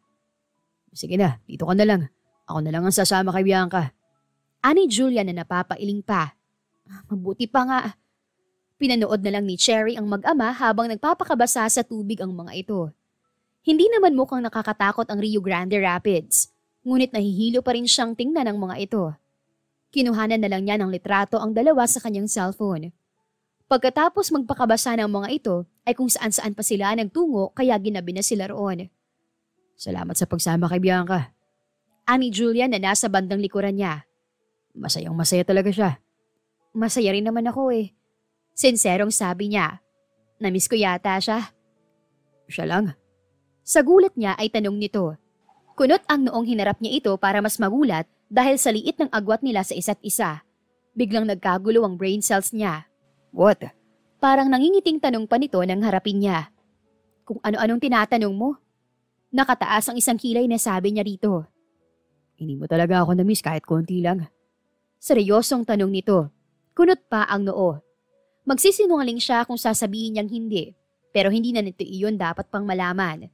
Tinalikuran niya ito. Bakit naman kita mamimiss? Tanong niya rito. I missed you. I just want to know if you felt the same. Sabi pa nito. Napalunok siya. Hindi niya alam kung anong sasabihin o kung dapat ba siyang magsalita. Sa huli ay hindi na siya sumagot pa. Dahil weekend ay may fireworks display sa Enchanted Kingdom. Pinanood muna nila iyon bago sila nag-dinner. Nang mga sandaling iyon ay nawala na kahit papaano ang ilang ni Cherry kay Julian. Hindi rin naman niya makitang apektado ito sa mga sinasabi nito, kaya umarte na lang siyang parang walang nangyari. Pauwi na sila nang biglang umulan. Malalaki ang butil na pumapatak kaya naman nagmamadali silang pumasok ng sasakyan. Habang nagmamaneho si Julian ay palakas pa ng palakas ang ulan hanggang sa mag-zero visibility na. Okay lang ba kung tumigil muna tayo sa isang hotel? Delikado na kasing panahon eh. Ani Julian sa kanya. Okay lang, ayoko namang i-risk ang kaligtasan nating lahat. Sagot niya. Natatakot na rin kasi siya sa lakas ng ulan. Maya-maya pa ay nakahanap din sila ng isang guest house. Mabuti na lang at umabot pa sila sa huling bakanteng kwarto. Napabuntong hininga siya nang makarating na sila sa kwartong ookupahin. Isang queen-sized bed lang ang naroroon. Don't sigh, I'll rent an extra mattress. Ani Julian na nabasa yata ay nasa isip niya. Sa mattress na lang ako. Anya rito. Hindi na. Anito sa kalumabas ng kwarto. Kinuha niya ang bag ni Bianca at tiningnan kung may ekstrang damit ang bata. Pinalitan niya agad ito ng damit dahil mukhang antok na antok na. Baka makatulog ito nang hindi man lang napapalitan ng basang t-shirt dahil sa pawis at ilang patak ng ulan. Maligo ka kaya muna? Tanong niya sa bata. I'm tired, tita. Tanggi nito. Sige na nga, matulog ka na lang. Nang mahiga ito ay tumabi siya rito. Napagod din siya sa maghapon nilang paggagala sa Enchanted Kingdom. Sumakit yata ang katawan niya sa mga rides na sinakyan nila at sumakit din ang ulo niya sa kakaintindi sa sinabi ni Julian. Pagbalik ni Julian ay kasunod na nito ang staff na may dalang extra mattress. Nahiga rin agad doon ang lalaki. Ngunit tulad niya ay alam niyang gising na gising pa ang diwa nito. Bakit hindi ka pa matulog? Tanong ni Julian. Wala lang. Sagot niya nang hindi ito nililingon. Iniisip mo pa rin yung sinabi ko kanina. Sasabihin mo bang kalimutan ko na yon? Huwag kang mag-alala, kinalimutan ko na. Pagsisinungaling niya rito. No, hindi ko babawiin yun. Dahil yun naman ang totoo eh. Bali walang sagot nito. Nilingon niya si Julian. Nakatagilid pala ito paharap sa kanya. Nakangiti pa ang walang hiya. Pwede ba, Julian? Tama ng larong ito. Hindi ka nakakatuwa. Pagsusungit niya. Just playing with you. Seryoso ako. Akala mo ba natuwa rin ako sa nararamdaman ko? Pagkatapos mo kong iwan, eto ako, para pa rin tangang nagmamahal sa'yo. Anito na nakapagpalaki ng mga mata niya. Sa gulat niya ay tinalikuran niya ito. Hindi niya inakalang doon sila dadalhin ng usapan na yun. Naramdaman niya ang paglapit ni Julian sa kamang hinihigaan nila ni Bianca. Let's talk outside. Anito, hindi pwede. Malakas ang ulan. Tanggi niya. Hindi tayo mababasa sa veranda. Giit nito. Tara na. Pamimilit nito. Sabihin mo na lang kasi ngayon ang gusto mong sabihin. Tara na sa labas. Anito sa kahinawakan ng kamay niya at hinila siya palabas ng kwarto. Pareho pa silang nakapaan nang makarating sa veranda. Pinagtitinginan tuloy sila ng ilang nakasalubong nila. Nang nasa veranda na sila ay wala namang nagsasalita. Nasa tabi niya si Julian at pinagmamasdan ang malakas na buhos ng ulan at ganoon din siya. Ilang sandali pa siyang naghintay bago ito nagsalita. Kahit kailan ba talaga, hindi mo ko naisip nung nasa Canada ka pa? Tanong nito, hindi sa kanya nakatingin kundi sa ulan. Imposible namang hindi kita maisip, lalo na nung bago pa lang ako sa Canada. Pero habang nagtatagal, naisip kong walang sense kung iisipin pa kita. Tapos naman na sa atin ang lahat eh. Bakit pa kita iisipin? Nangingilid ang luha sa kanyang mga mata, ngunit pinipigilan niya ang sariling maiyak. Kapag inisip kita, hindi ko masisimulan ang buhay ko ron. Kailangan ko mag-move on, kaya pinakawalan ko ng lahat ng damdamin ko para sa'yo. Naiintindihan ko. Anito, hindi pa rin siya nililingon na ipinagpapasalamat niya. Nakakaingit ka. Sabi pa nito na ipinagtatakan niya. Kasi kinaya mong hindi ako isipin habang malayo ka. Dahil ako, hindi ko kayang hindi ka isipin. Hindi ko kayang hindi isipin kung anong ginagawa mo sa Canada. At least once a day.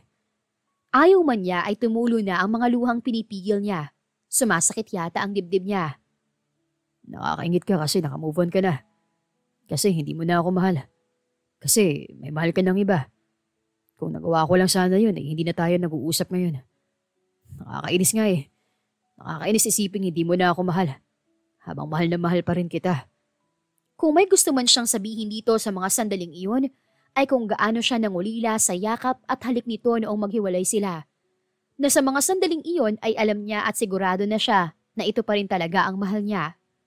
Mula noon hanggang ngayon ay ito pa rin talaga. Ngunit kasalanan iyon sa parte niya. Hindi niya maaaring aminin kay Julian ang damdamin niya habang may nobyo siyang iba. Unfair iyon kay Greg. I'm sorry. Lumuluhang sabi niya kay Julian. Itinakip niya ang mga palad sa kanyang muka. Pakiramdam niya ay hindi siya makahinga. Ang bigat ng dibdib niya at parang may humihiwa sa puso niya. Her heart was breaking for the two of them. Paano sila dumating sa puntong iyon? Naramdaman na lang niyang niyakap na siya nito ng sobrang higpit. Nice niyang kumuwala dahil baka magbago ang isip niya. Baka magsabi siya ng totoo. Ngunit ayaw gumalaw ng katawan niya. Nanatili siya sa bisig nito na hindi man niya alam ay lagi niyang hinahanap. Inalis nito ang kanyang mga kamay na nakatakip sa kanyang muka. He was also teary-eyed. Hindi ko alam kung bakit tayo humantong sa ganito. Hindi ko alam kung sino sa ating dalawa nagkamali. Kung sinong unang sumuko. Kung sinong hindi lumaban. Pero wala nang silbi ngayon yun, hindi ba? Kailangan ko na siguro tanggapin na hanggang dito na lang tayo. Na ito na ang dulo ng istorya natin. Anito habang nakatitig sa mga mata niya. Siguro nga, ito na ang dulo. Anya sa pagitan ng pag-iyak. Habang sinasabi niya yon ay parang dinidikdik ang puso niya. Pero hindi ko makakalimutan na ikaw ang unang lalaki na minahal ko. Kung ito na nga ang oras para magpaalam tayo sa isa't isa, gusto ko lang malaman mo na minahal kita nang higit pa sa akala mo. I guess we're not just meant to be. May mga taong darating sa buhay natin, hindi para magstay, kundi para magturo lang sa atin ng lesson. Siguro, yun lang ang destiny natin. Julian, ang magtagpo para maghiwalay rin. Nakatingin lang ito sa kanya habang nagsasalita siya. Hinintay niyang magsalita ito ngunit hindi iyon dumating. Ang dumating ay isang halik na hindi niya inaasahan. Dumampi ang labi nito sa kanyang mga labi. Hindi siya nakagalaw. Imbis na manlaban na ipinikit pa niya ang mga mata. Dahang-dahang gumalaw ang labi nito sa kanya at tinanggap niya iyon. Ginantihan niya ang halik nitong matagal niyang pinananabikan. She kissed him back with equal passion and longing. Ngunit sumagi sa isip niya ang mukha ng nakangiting si Greg. Agad siyang lumayo kay Julian. Hindi siya makatingin sa mga mata nito dahil alam niyang ipinagkanulo na niya ang sarili. Alam niyang nabuko na siya nito. Tinalikuran niya ito at tumakbo palayo. Hindi na nagkibuan pa sina Cherry at Julian magdamag hanggang sa makauwi sila sa Maynila. Ni ang tingnan nga ang lalaki ay hindi niya tinangkang gawin. Nang ihatid siya nito sa labas ng kondo, ay kay Bianca lang siya nagpaalam. Nagpasalamat siya kay Julian ngunit hindi niya ito nilingon. Nasa harap na siya ng pinto ng unit na tinutuluyan ngunit hindi niya yun mabuksan. That was Greg's property. Nakakahiya naman dito na nakatira siya sa pamamahay nito, ngunit nang nagdaang gabi lang ay may ibang lalaki siyang kahalikan. Ngunit hindi pwedeng tumayo lang siya roon maghapon. Lumilipad ang isip na inunlock niya ang pinto at nagulat siya pagbukas niyon. Greg was there, sitting on the sofa and smiling at her. Dala lang ba yun ng guilt o naroroon na talaga ito? Honey, kunot ang noong tanong niya sa lalaki. Ang tagal mo. Nakangiting sabi nito saka lumapit at niyakap siya. Kailan ka pa rito? Tanong niya nang bitawan siya nito. An hour ago. Saka ba galing? Hindi ka yata rito natulog kagabi. Tanong nito walang halong pagdududa. Wala nang malakas kagabi. Habang nasa labas ako kaya nakatuloy muna ako sa kaibigan ko. Pagsisinungaling niya. Hanggang kailan ba siya magsisinungaling kay Greg? Mabuti na yun kaysa sinugod mong malakas na ulan. Delikado. Tumango na lang siya. Muli siya nitong niyakap. Huminga siya ng malalim bago ginantihan ang yakap nito. Maya-maya ay nagaya itong kumain sa labas na pinaunlakan naman niya. Sa isang sikat na fast food chain sila kumain dahil na-miss daw iyon ng nobyo niya. Umuwi ka na ba sa bahay niyo? Tanong niya kay Greg habang kumakain sila. Hindi pa. Sa'yo muna ako umuwi. Nakangiting sagot nito. That made her guiltier than ever. Naghihintay ito sa kanya habang siya ay kasama ang dating nobyo sa isang guest house sa Laguna. Pilit siyang ngumiti. Kailan ka pupunta sa inyo? Siguro mamayang gabi na lang. Magpapahinga muna ako. I want to sleep all day. Dapat lang. Ilang buwan ka nang hindi nagde-day off dahil abalang-abala ka sa trabaho mo. You deserve a month-long vacation. Anya rito. Yes, a month-long vacation with you. Hindi siya agad nakasagot kaya ngumiti na lang siya. Siya nga pala, may trabaho na ako. Paano tayo makakapagbakasyon yan? Magbabakasyon na lang ako sa kondo. Tapos araw-araw kitang hihintayin. Pahinga na rin naman ang tawag doon, di ba? Kapag hindi ka na busy, saka tayo mamamasyal. Suwisyon nito. Wala siyang karapatang saktan ng damdamin ng tulad ni Greg. Kaya ngayon pa lang ay nakabuo na siya ng isang desisyon. Iyon ay tuluyan ng kalimutan si Julian at lahat ng bagay na nagpapaalala sa kanya rito. Greg deserved all her love and attention. Mula ngayon ay wala na siyang mamahalin pa bukod dito. Sana lang ay magawa niya iyon sa lalong madaling panahon. Pagkatapos nilang kumain ay nagyayaring umuwi agad si Greg. May jet lag pa raw ito. Ang nais nito ay matulog maghapon kasama siya. Hindi pa rin naman siya pinababalik sa all events kaya pinagbigyan na niya ito. Magkatabi sila sa kama at nakasandal siya sa dibdib nito habang iniisa-isa sa isip ang lahat ng bagay na kamahal-mahal dito. Pinapaalala niya sa kanyang sarili kung gaano siya nito kamahal, na hindi na siya makakahanap pa ng lalaking magmamahal sa kanya ng higit sa ibinibigay nito. Nang dumating ang birthday ng mommy ni Lucia, ay umattend si Julian. At sana ay hindi na lang niya iyon ginawa. Dahil ng gabing iyon ay nagpropose kay Cherry ang nobyo nitong kapatid ni Lucia. Tahimik ka yata. Tanong ni Lucia kay Julian. Iniisip ko lang si Bianca. Baka kasi nagpupuyat ng anak ko dahil wala ako. Minsan kasi matigas ang ulo na yun eh. Pagdadahilan ni Julian. Okupado pa rin siya ng engagement ni Cherry at Greg. Bakit pa kasi siya pumayag sa imbitasyon ni Lucia? He was trying to move forward with his life and seeing Cherry getting engaged with another man was not helping at all. Siya yata ang hindi makahinga habang inihintay ang pagsagot ni Cherry sa tanong ni Greg. At siya rin yata ang unang namatay sa pagsagot nito ng oo. He was silently praying that she would say no. Deep inside, he was still hoping that she will realize that she still loved him. Araw-araw siya naghihintay ng tawag nito o kahit isang text lang, pero wala. Ayaw na rin niyang guluhin ito kaya hindi na siya nagparamdam pa. Sumama siya roon dahil alam niyang na doon si Cherry at nais niya itong masulyapan man lang. Hindi naman mukhang matigas ang ulo ng anak mo eh. Ani Lucia. Don't worry about her. Mag-enjoy ka na lang muna rito sa party ni Mommy. Hindi mo man nagustuhan ng team? I think Cherry did a good job doing this concept. The party was great. I love everything about it. Anya sa kangumiti ng matipid. Except for the proposal. Naisa na niyang idugtong. Kung ganun naman pala, mag-enjoy ka. Kanina ka pang seryoso riyan eh. Ani Lucia. Hinila pa siya nito sa dance floor na nasa gitna ng venue. Disco ang genre ng musikang tumutugtog. Hindi niya gustong sumayaw dahil wala siyang talent doon. Ngunit mapilit si Lucia. Nagmukha lang tuloy siyang tuod sa gitna ng dance floor. Nakahinga siya ng maluwag nang matakasan niya ito.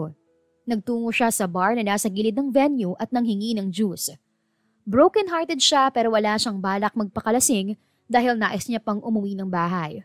Sa bahay na lang siya maglalasing para safe. 1 glass of margarita please. Anang isang tinig sa kanyang likuran. Hindi niya kailangang lumingon para malaman kung sino yon. Her voice will always be familiar to him. Ngunit nilingon pa rin niya ito dahil nais niya itong kausapin. May balak pa yata itong iwasan siya. Mabuti na lang at napigilan niya na ito. Congrats, sabi niya dito. Salamat. Anito saka nag-iwas ng tingin. Gusto mo ba talaga magpakasal sa kanya? O napipilitan ka lang umuo dahil maraming tao? Mahinang tanong niya dito. Kunot ang noong tumingin sa kanya si Cherry. Mahal niya ako. Mahal din kita. Mahina ngunit mariing sabi niya rito. Julian, wag mo na akong pahirapan ng ganito. Anito sa nakikiusap na tinig.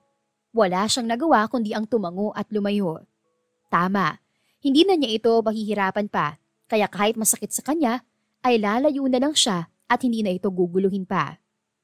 Isang linggo makalipas ang kaarawan ni Tita Elvira at nang nakakagulat na proposal, ay dumating sa Pilipinas ang mga magulang ni Cherry. Naroroon sila ngayon ni Greg sa Laguna kasama ang mga magulang niya. Masayang-masaya ang mga magulang niya sa kaalamang engaged na silang dalawa. Mukhang masaya si Papa na nakabalik na kayo ng Pilipinas. Sabi ni Cherry sa kanyang ina habang pinapanood ang papa niya na kausap si Greg sa bakuran. Masaya talaga ang papa mo. Ito lang naman talaga ang gusto niya, ang muling makatapak sa Pilipinas. Sa susunod na linggo ay dadalawin namin ang mga kamag-anak natin sa Ilocos. Gusto mo bang sumama? Titingnan ko muna po ma. May trabaho po kasi ako eh. Nakakahiya namang paalam dahil bago pa lang ako. Sa bagay, basta kapag may oras ka ay sumama ka sa amin ha? Hindi mo na nakikita ang mga pinsan mo ron. Opo ma. Sagot niya sa kamuling pinagmasdan ng papa niya at si Greg. Wala na siguro talagang atrasan ang kasal nila. Mahal ito ng pamilya niya at mahal din siya ng pamilya nito. Marami nang masasaktan kung sakasakaling magbago siya ng isip. Ngunit ang hirap talagang rendahan ng puso niya. Habang pinipigilan niya ang sariling isipin si Julian, ay lalo itong nagsusumiksik sa utak niya. Hindi niya magawang limutin ang huling konversasyon nila. Anak, may problema ba? Untag sa kanya ng kanyang ina. Wala po ma. Anya sa kamatipid ng ngumiti. Ano bang wala? Kitang-kita ko riyan sa mukha mo na may gumugulo sa isip mo. Hindi ka pa ba sigurado kung gusto mong pakasalan si Greg? Tanong pa nito na parang nababasa ang takbo ng isip niya. Paano mo naman niya nasabi, ma? Yun lang ang napapansin ko habang nakatingin ka sa kanya. Parang may gusto kang sabihin sa kanya na hindi mo masabi. Ano ba iyon? Nakita po ulit kami ni Julian. Sabi niya sa ina. Nung nakita ko siya, may kakaiba na naman ako naramdaman. Mali. Sinampal ako ng damdamin kung matagal kong tinatago. Matagal kong sinikil.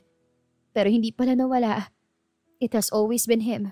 Ma, masama ba akong babae dahil kahit nakatakda na akong magpakasal kay Greg, ay may mahal pa rin akong iba? Mangiyak-ngiyak na tanong niya sa ina. Masama kang babae kung itutuloy mo ang kasal na iyan kahit si Julian talagang mahal mo. Alam kong ayaw mong saktan si Greg. Kahit naman ako, napamahal na siya sa amin. Pero ganoon pa man, hindi mo mapipilit ang puso mo. Hindi mo mapipili ang taong mamahalin mo. Naniniwala akong minahal mo siya, pero higit na mahal mo pa rin si Julian. Greg deserves someone who loves him wholeheartedly. That as a second option. Ang nararapat para sa kanya ay isang babaeng uunahin siya sa lahat ng pagkakataon. Isang babaeng hindi napipilitan lang na pakasalan siya. Cherry, hindi ikaw yon. Hindi ikaw ang babaeng iyon. Mama, anong gagawin ko? Umiiyak ng tanong niya sa ina. Decide anak, iyon lang. You have to choose between them. Ang pipiliin mo ay kung kanino ka talaga magiging masaya. Payo pa nito. Thanks ma. Anya sa kayumakap sa ina. Samantala, bakit ka pa nagyaya ng date kung tutungangaan mo lang pala ako? Inis na tanong ni Lucia kay Julian. Niyaya ni Julian si Lucia na lumabas dahil malapit na siyang mabaliw sa pag-iisa. Gusto sana niya ng kadamay, ngunit hindi naman niya masabi rito ang problema niya. Kuya lang naman ito ng nobyo ng babaeng mahal niya. Abnormal din kasi siya. Bakit si Lucia ang tinawagan niya? Wala kasi siya sa sarili nitong mga nakaraang linggo. Kaya kung ano-anong pinagkakagawa niya. Pasensya ka na, Lucia. May iniisip lang ako. Wag mo na yung isipin, mahal ka nun. Pabirong sabi nito. Ngumiti siya ng tipid. May mahal na yung iba. Anyway, kamusta ang trabaho mo? Pagsisimula niya ng usapan. Sa ngayon, bakante ako. Bakasyon muna. Tuloy-tuloy ang trabaho ko ng ilang buwan kaya nawalan ako ng panahon para makarelax. Sagot nito. Ang negosyo mo, kamusta? Okay naman. Matipid niyang sagot. Kung may problema ka, pag-usapan natin. Baka sakaling matulungan kita. Ani Lucia. Huwag mo na akong intindihin. Hayaan mo ng problema ko. Mag-inuman na lang kaya tayo? Nakangiting tanong pa nito. May alam akong lugar. Huwag kang magalala. Hindi kita lalasingin. At kung malasing ka man, ay hindi kita pagsasamantalahan. Biro pa nito. Napapailing na sumang-ayon na lang siya rito. Sa isang resto bar sa The Fort sila nakarating. Maganda roon. May live band na mellow lamang ang mga kanta. Iyon nga yata ang lugar na nababagay sa kanya. Nang dumating ang beer ay nagkwentuhan na sila ng nagkwentuhan. Hinayaan niya lang itong magkwento ng kung ano-ano. Marami itong kwentong nakakatawa at naaaliw siya. Kahit na paano ay nalimutan niya ang problema. Hanggang sa makarating sila sa usapan tungkol sa kuya nito. Lucia was proud of his brother. Genuine ang sayang nakikita niya sa mga mata nito tuwing ipinagmamalaki ang kapatid. He was my role model. Kulang na lang naging perpekto siya eh. Sabi pa nito, napangiti na lang siya. Kahit papaano ay masaya siyang malaman na sa mabuting lalaki magpapakasal si Cherry. Yun na lang ang iisipin niya. Kaya wag kang mag-alala, hindi sasaktan ng kuya ko si Cherry. Nagtatakang tiningnan ni Julian si Lucia. Anong sinasabi mo? Painosenteng tanong niya. Alam ko kung bakit ka nagkakaganyan. Tinanong ko si Bianca. Hindi naman siya nagsinungaling. Ex-girlfriend mo si Cherry at alam ko hanggang ngayon, mahal mo siya. Hindi ka ba nagagalit sa akin? Bakit naman ako magagalit sa'yo? Kunot ang noong tanong nito sa kanya. Dahil minamahal ko ang fiancé ng kuya mo. Diretsyang sagot niya. Hindi mo naman yun ginusto, di ba? Hindi naman natin kasi kayang pigilin ang damdamin natin. Minamahal natin ang taong gusto ng puso natin at hindi ng utak natin. Ganoon lang yun. Tsaka wala ka namang ginagawa para paghiwalayin sila. So, bakit ako magagalit sa'yo? Anito sa kangumiti ng matipid. Pasensya ka na kung hindi ko agad sinabi sa'yo. Wala yun. Naiintindihan ko naman.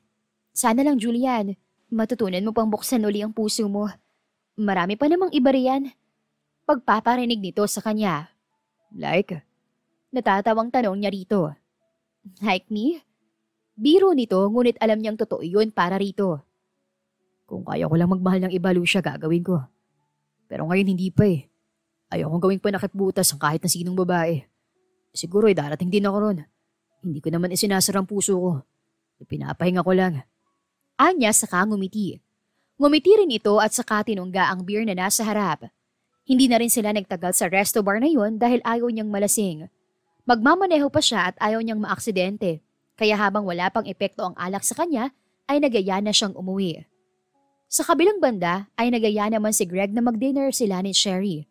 May sasabihin daw ang lalaki sa kanya. Alam ko meron kang gustong sabihin sa akin pero hindi mo alam kung paano yung sasabihin sa akin, di ba? Hinihintay ko lang naman na ikaw mismo magsabi. Huwag kang maglala, hindi ako magagalit. Ani Greg matapos nilang kumain. Natulala na lang siya. Alam nito?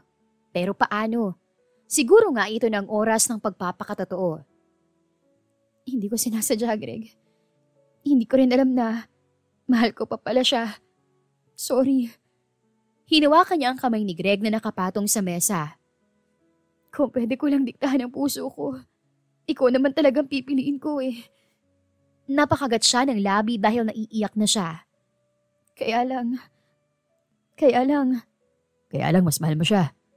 Dugtong nito sa pangungusap na hindi niya matapos sambitin. Noong umpisa pa lang naman alam kong mahal mo siya. Nung nagkita nga tayo sa Canada, siya pa rin ang iniiyakan mo kahit ilang buwan na kayong walang komunikasyon eh. Oo, umaasa ako na baka kaya kong higitan siya sa buhay mo. Pero hindi ako nagtagumpay. I'm sorry, Greg. Pero pangako, Minahal kita. Alam ko, sadyang mas mahal mo lang siya. At kung meron mang dapat mag-sorry, ako yun. Alam ko na pressure ka sa proposal ko. Hindi ka makakatanggi dahil hindi kita binigyan ng choice. Aaminin kong ginipit kita. Alam kong hindi mo ko ipapahiya sa harap ng maraming tao. Ginawa ko yun dahil alam ko na ang tungkol kay Julian. Lucia told me about him, even before I met him at my mom's party. Nagka-ideya ako na ang Julian ay kinukwento niya at ang Julian na ex-boyfriend mo ay iisa. Natakot ako. Natakot akong isang araw ay magpapaalam ka na lang sa akin para sumama sa kanya. Kaya naisipan ko mag-propose. Forgive me for being selfish. Mahal talaga kita eh. I once heard that love is sacrifice. I am willing to sacrifice my happiness for you, Cherry. Hindi ko na ipipilit sa'yo. Ang sarili ko. Masakit oo. Pero palalayain na kita. Dahil alam kong hindi ka magiging masaya sa piling ko. Sa lahat ng sinabi ni Greg ay nakatulala lang siya. Hindi niya alam kung anong kanyang sasabihin o kung may dapat ba siyang sabihin. Wala ka bang sasabihin sa akin? Untag nito sa kanya. I'm sorry. I don't want to hurt you. Tama si Mama. Ang nararapat sa'yo ay yung babaeng nag-iisa ka lang sa puso niya. Hindi ako yun. You are not selfish. Alam kong nagawa mo lang yun dahil mahal mo ko. Sorry. Sorry na hindi ko mapantayan ang pag-ibig mo sa akin, Greg. Okay lang. Sinubukan mo naman, di ba? Anito na pilit ngumiti. Tumango siya habang pinipigilan ng pag-iyak. That's enough for me. May hiling na lang sana ako sa'yo. Ano yun? Just give me this night. Wala kang iisipin kundi ako lang. Wag mo na si Julian dahil pwede mo na siyang isipin sa mga susunod na araw. Wala na siyang nagawa kundi ang sumang-ayon dito. Pagkatapos nilang mag-dinner ay nagyayapa ito sa kung saan-saan. Nakapanood pa sila ng sine pagkatapos ay tumambay sila sa isang coffee shop. Hindi naman ito pinaramdam sa kanyang nasasaktan ito. Nagkwentuhan lang sila na parang walang nangyari dahil iyon ang gusto nito. Huwag daw nilang isipin na nagpapaalam na sila sa isa't isa. Bago dumiretso sa kondo nito, ay nag-stargazing pa sila. Hindi na siya tumanggi nang yayain siya nitong matulog sa kondo nito. Ngunit maaga siyang gumising para umalis. Ayaw niyang makita siya nitong umalis dahil mahihirapan lang silang dalawa. Nag-iwan na lang siya ng note bago umalis. Iniwan din niya ang engagement ring bago siya tuluyang umalis. Pagdating niya sa Laguna ay tulog pa ang mga magulang niya. Hindi niya alam kung paano ipapaliwanag sa mga ito ang lahat. Ngunit alam naman niyang maiintindihan siya ng mga ito. Maingat siya nagtungo sa kanyang kwarto. So what now, Cherry? Tanong niya sa sarili paghiga sa kama. Ano na nga ba ang plano niya sa buhay? Magpapakalayo-layo na kaya siya? At si Julian? Tanong ng isang bahagi ng isip niya. Kung talagang para sila sa isa't isa ay magtatagpo sila. May desisyon na siyang nabuo sa kanyang isipan. Kailangan na lang niya yung sabihin sa kanyang mga magulang. Sana lang ay pumayag ang mga ito. 1 month later, nakadungaw si Cherry sa bintana. Nasasanay na siya sa hangin ng vegan. Kasama niya ang mga magulang sa pamanang bahay ng lolo niya sa mga ito. Ibinebenta na nila ang bahay sa Laguna dahil sumang-ayon ng mga magulang niyang sa vegan na lang sila manirahan. Yun ang naisip niyang paraan para makalayo sa komplikadong buhay niya sa Maynila. Isang linggo rin silang nagkatampuhan ng papa niya dahil sa paghihiwalay nila ni Greg. Ganoon ito kagusto si Greg. Ngunit sa bandang huli ay natanggap na rin itong mayroon siyang mahal na iba. Nagpaplano na ang mga magulang niyang muling buksan ang souvenir shop ng lolo niya na ang pwesto ay nasa harap lang ng bahay.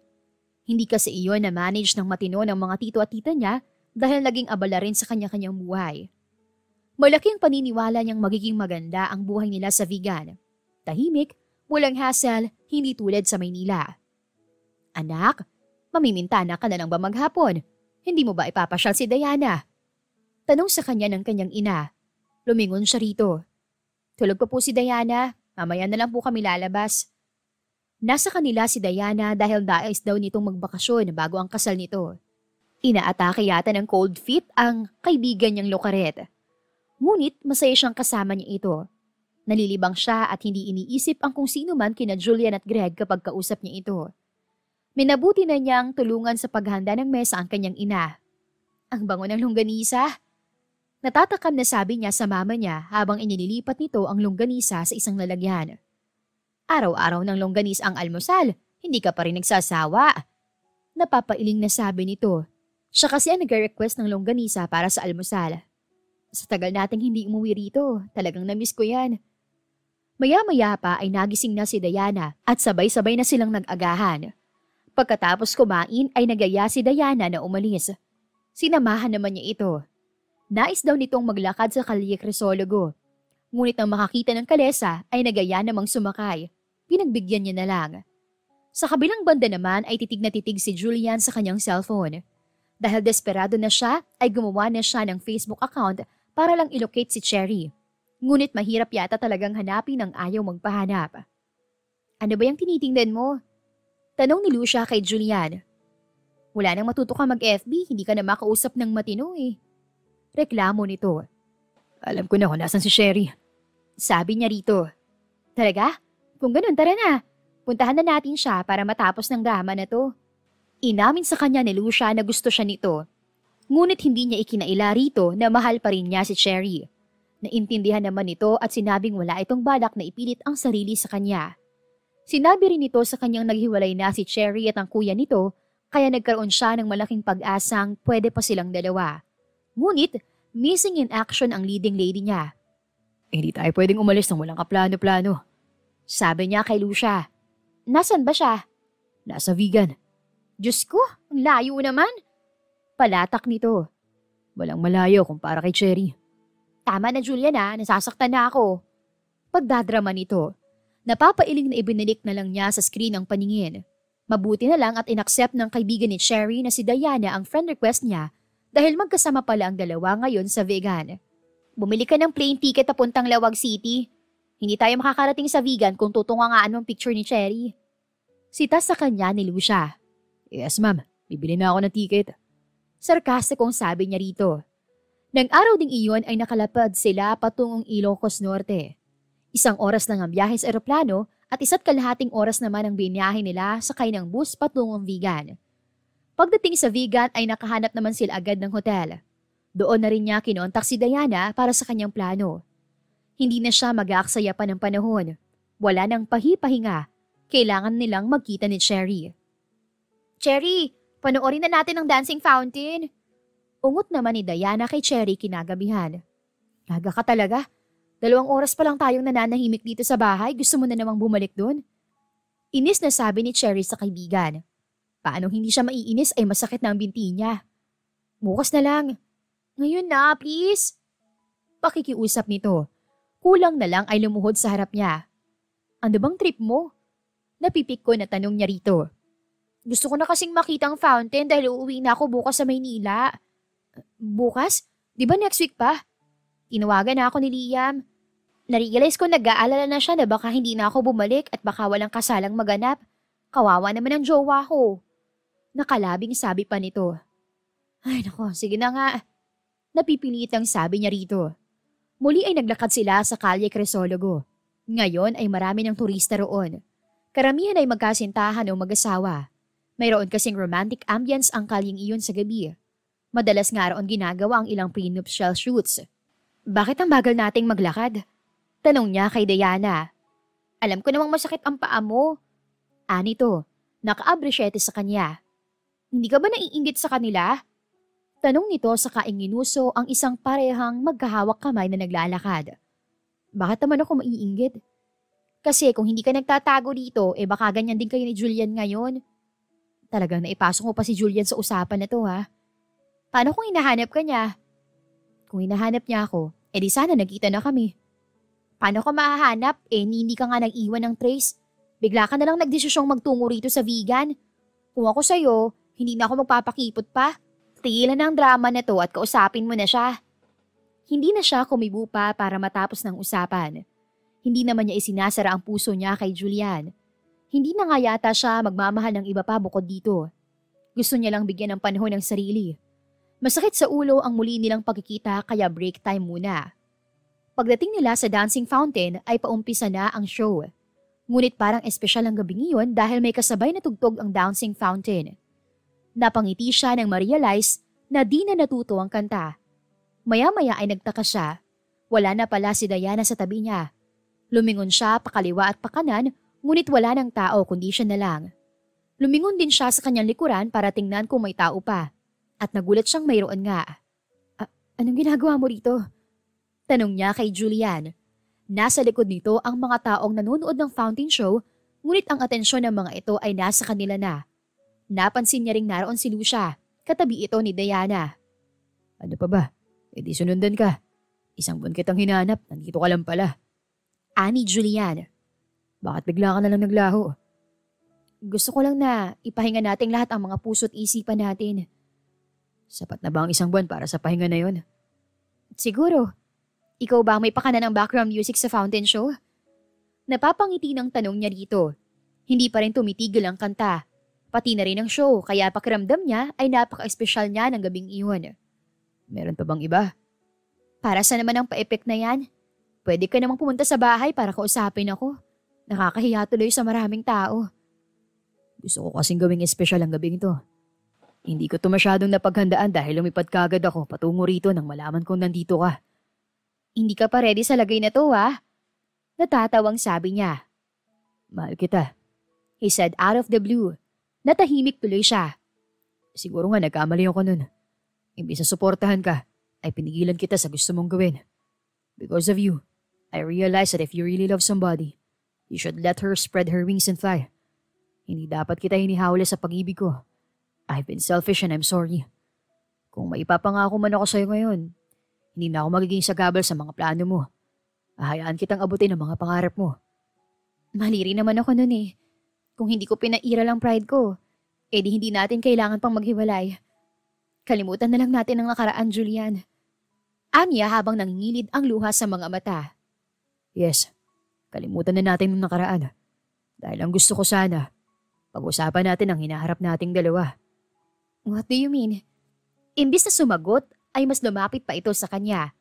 Itinukod ang isang tuhod sa sahig at naglabas ng isang kahita habang nakatingala sa kanya. Will you marry me? Tanong nito.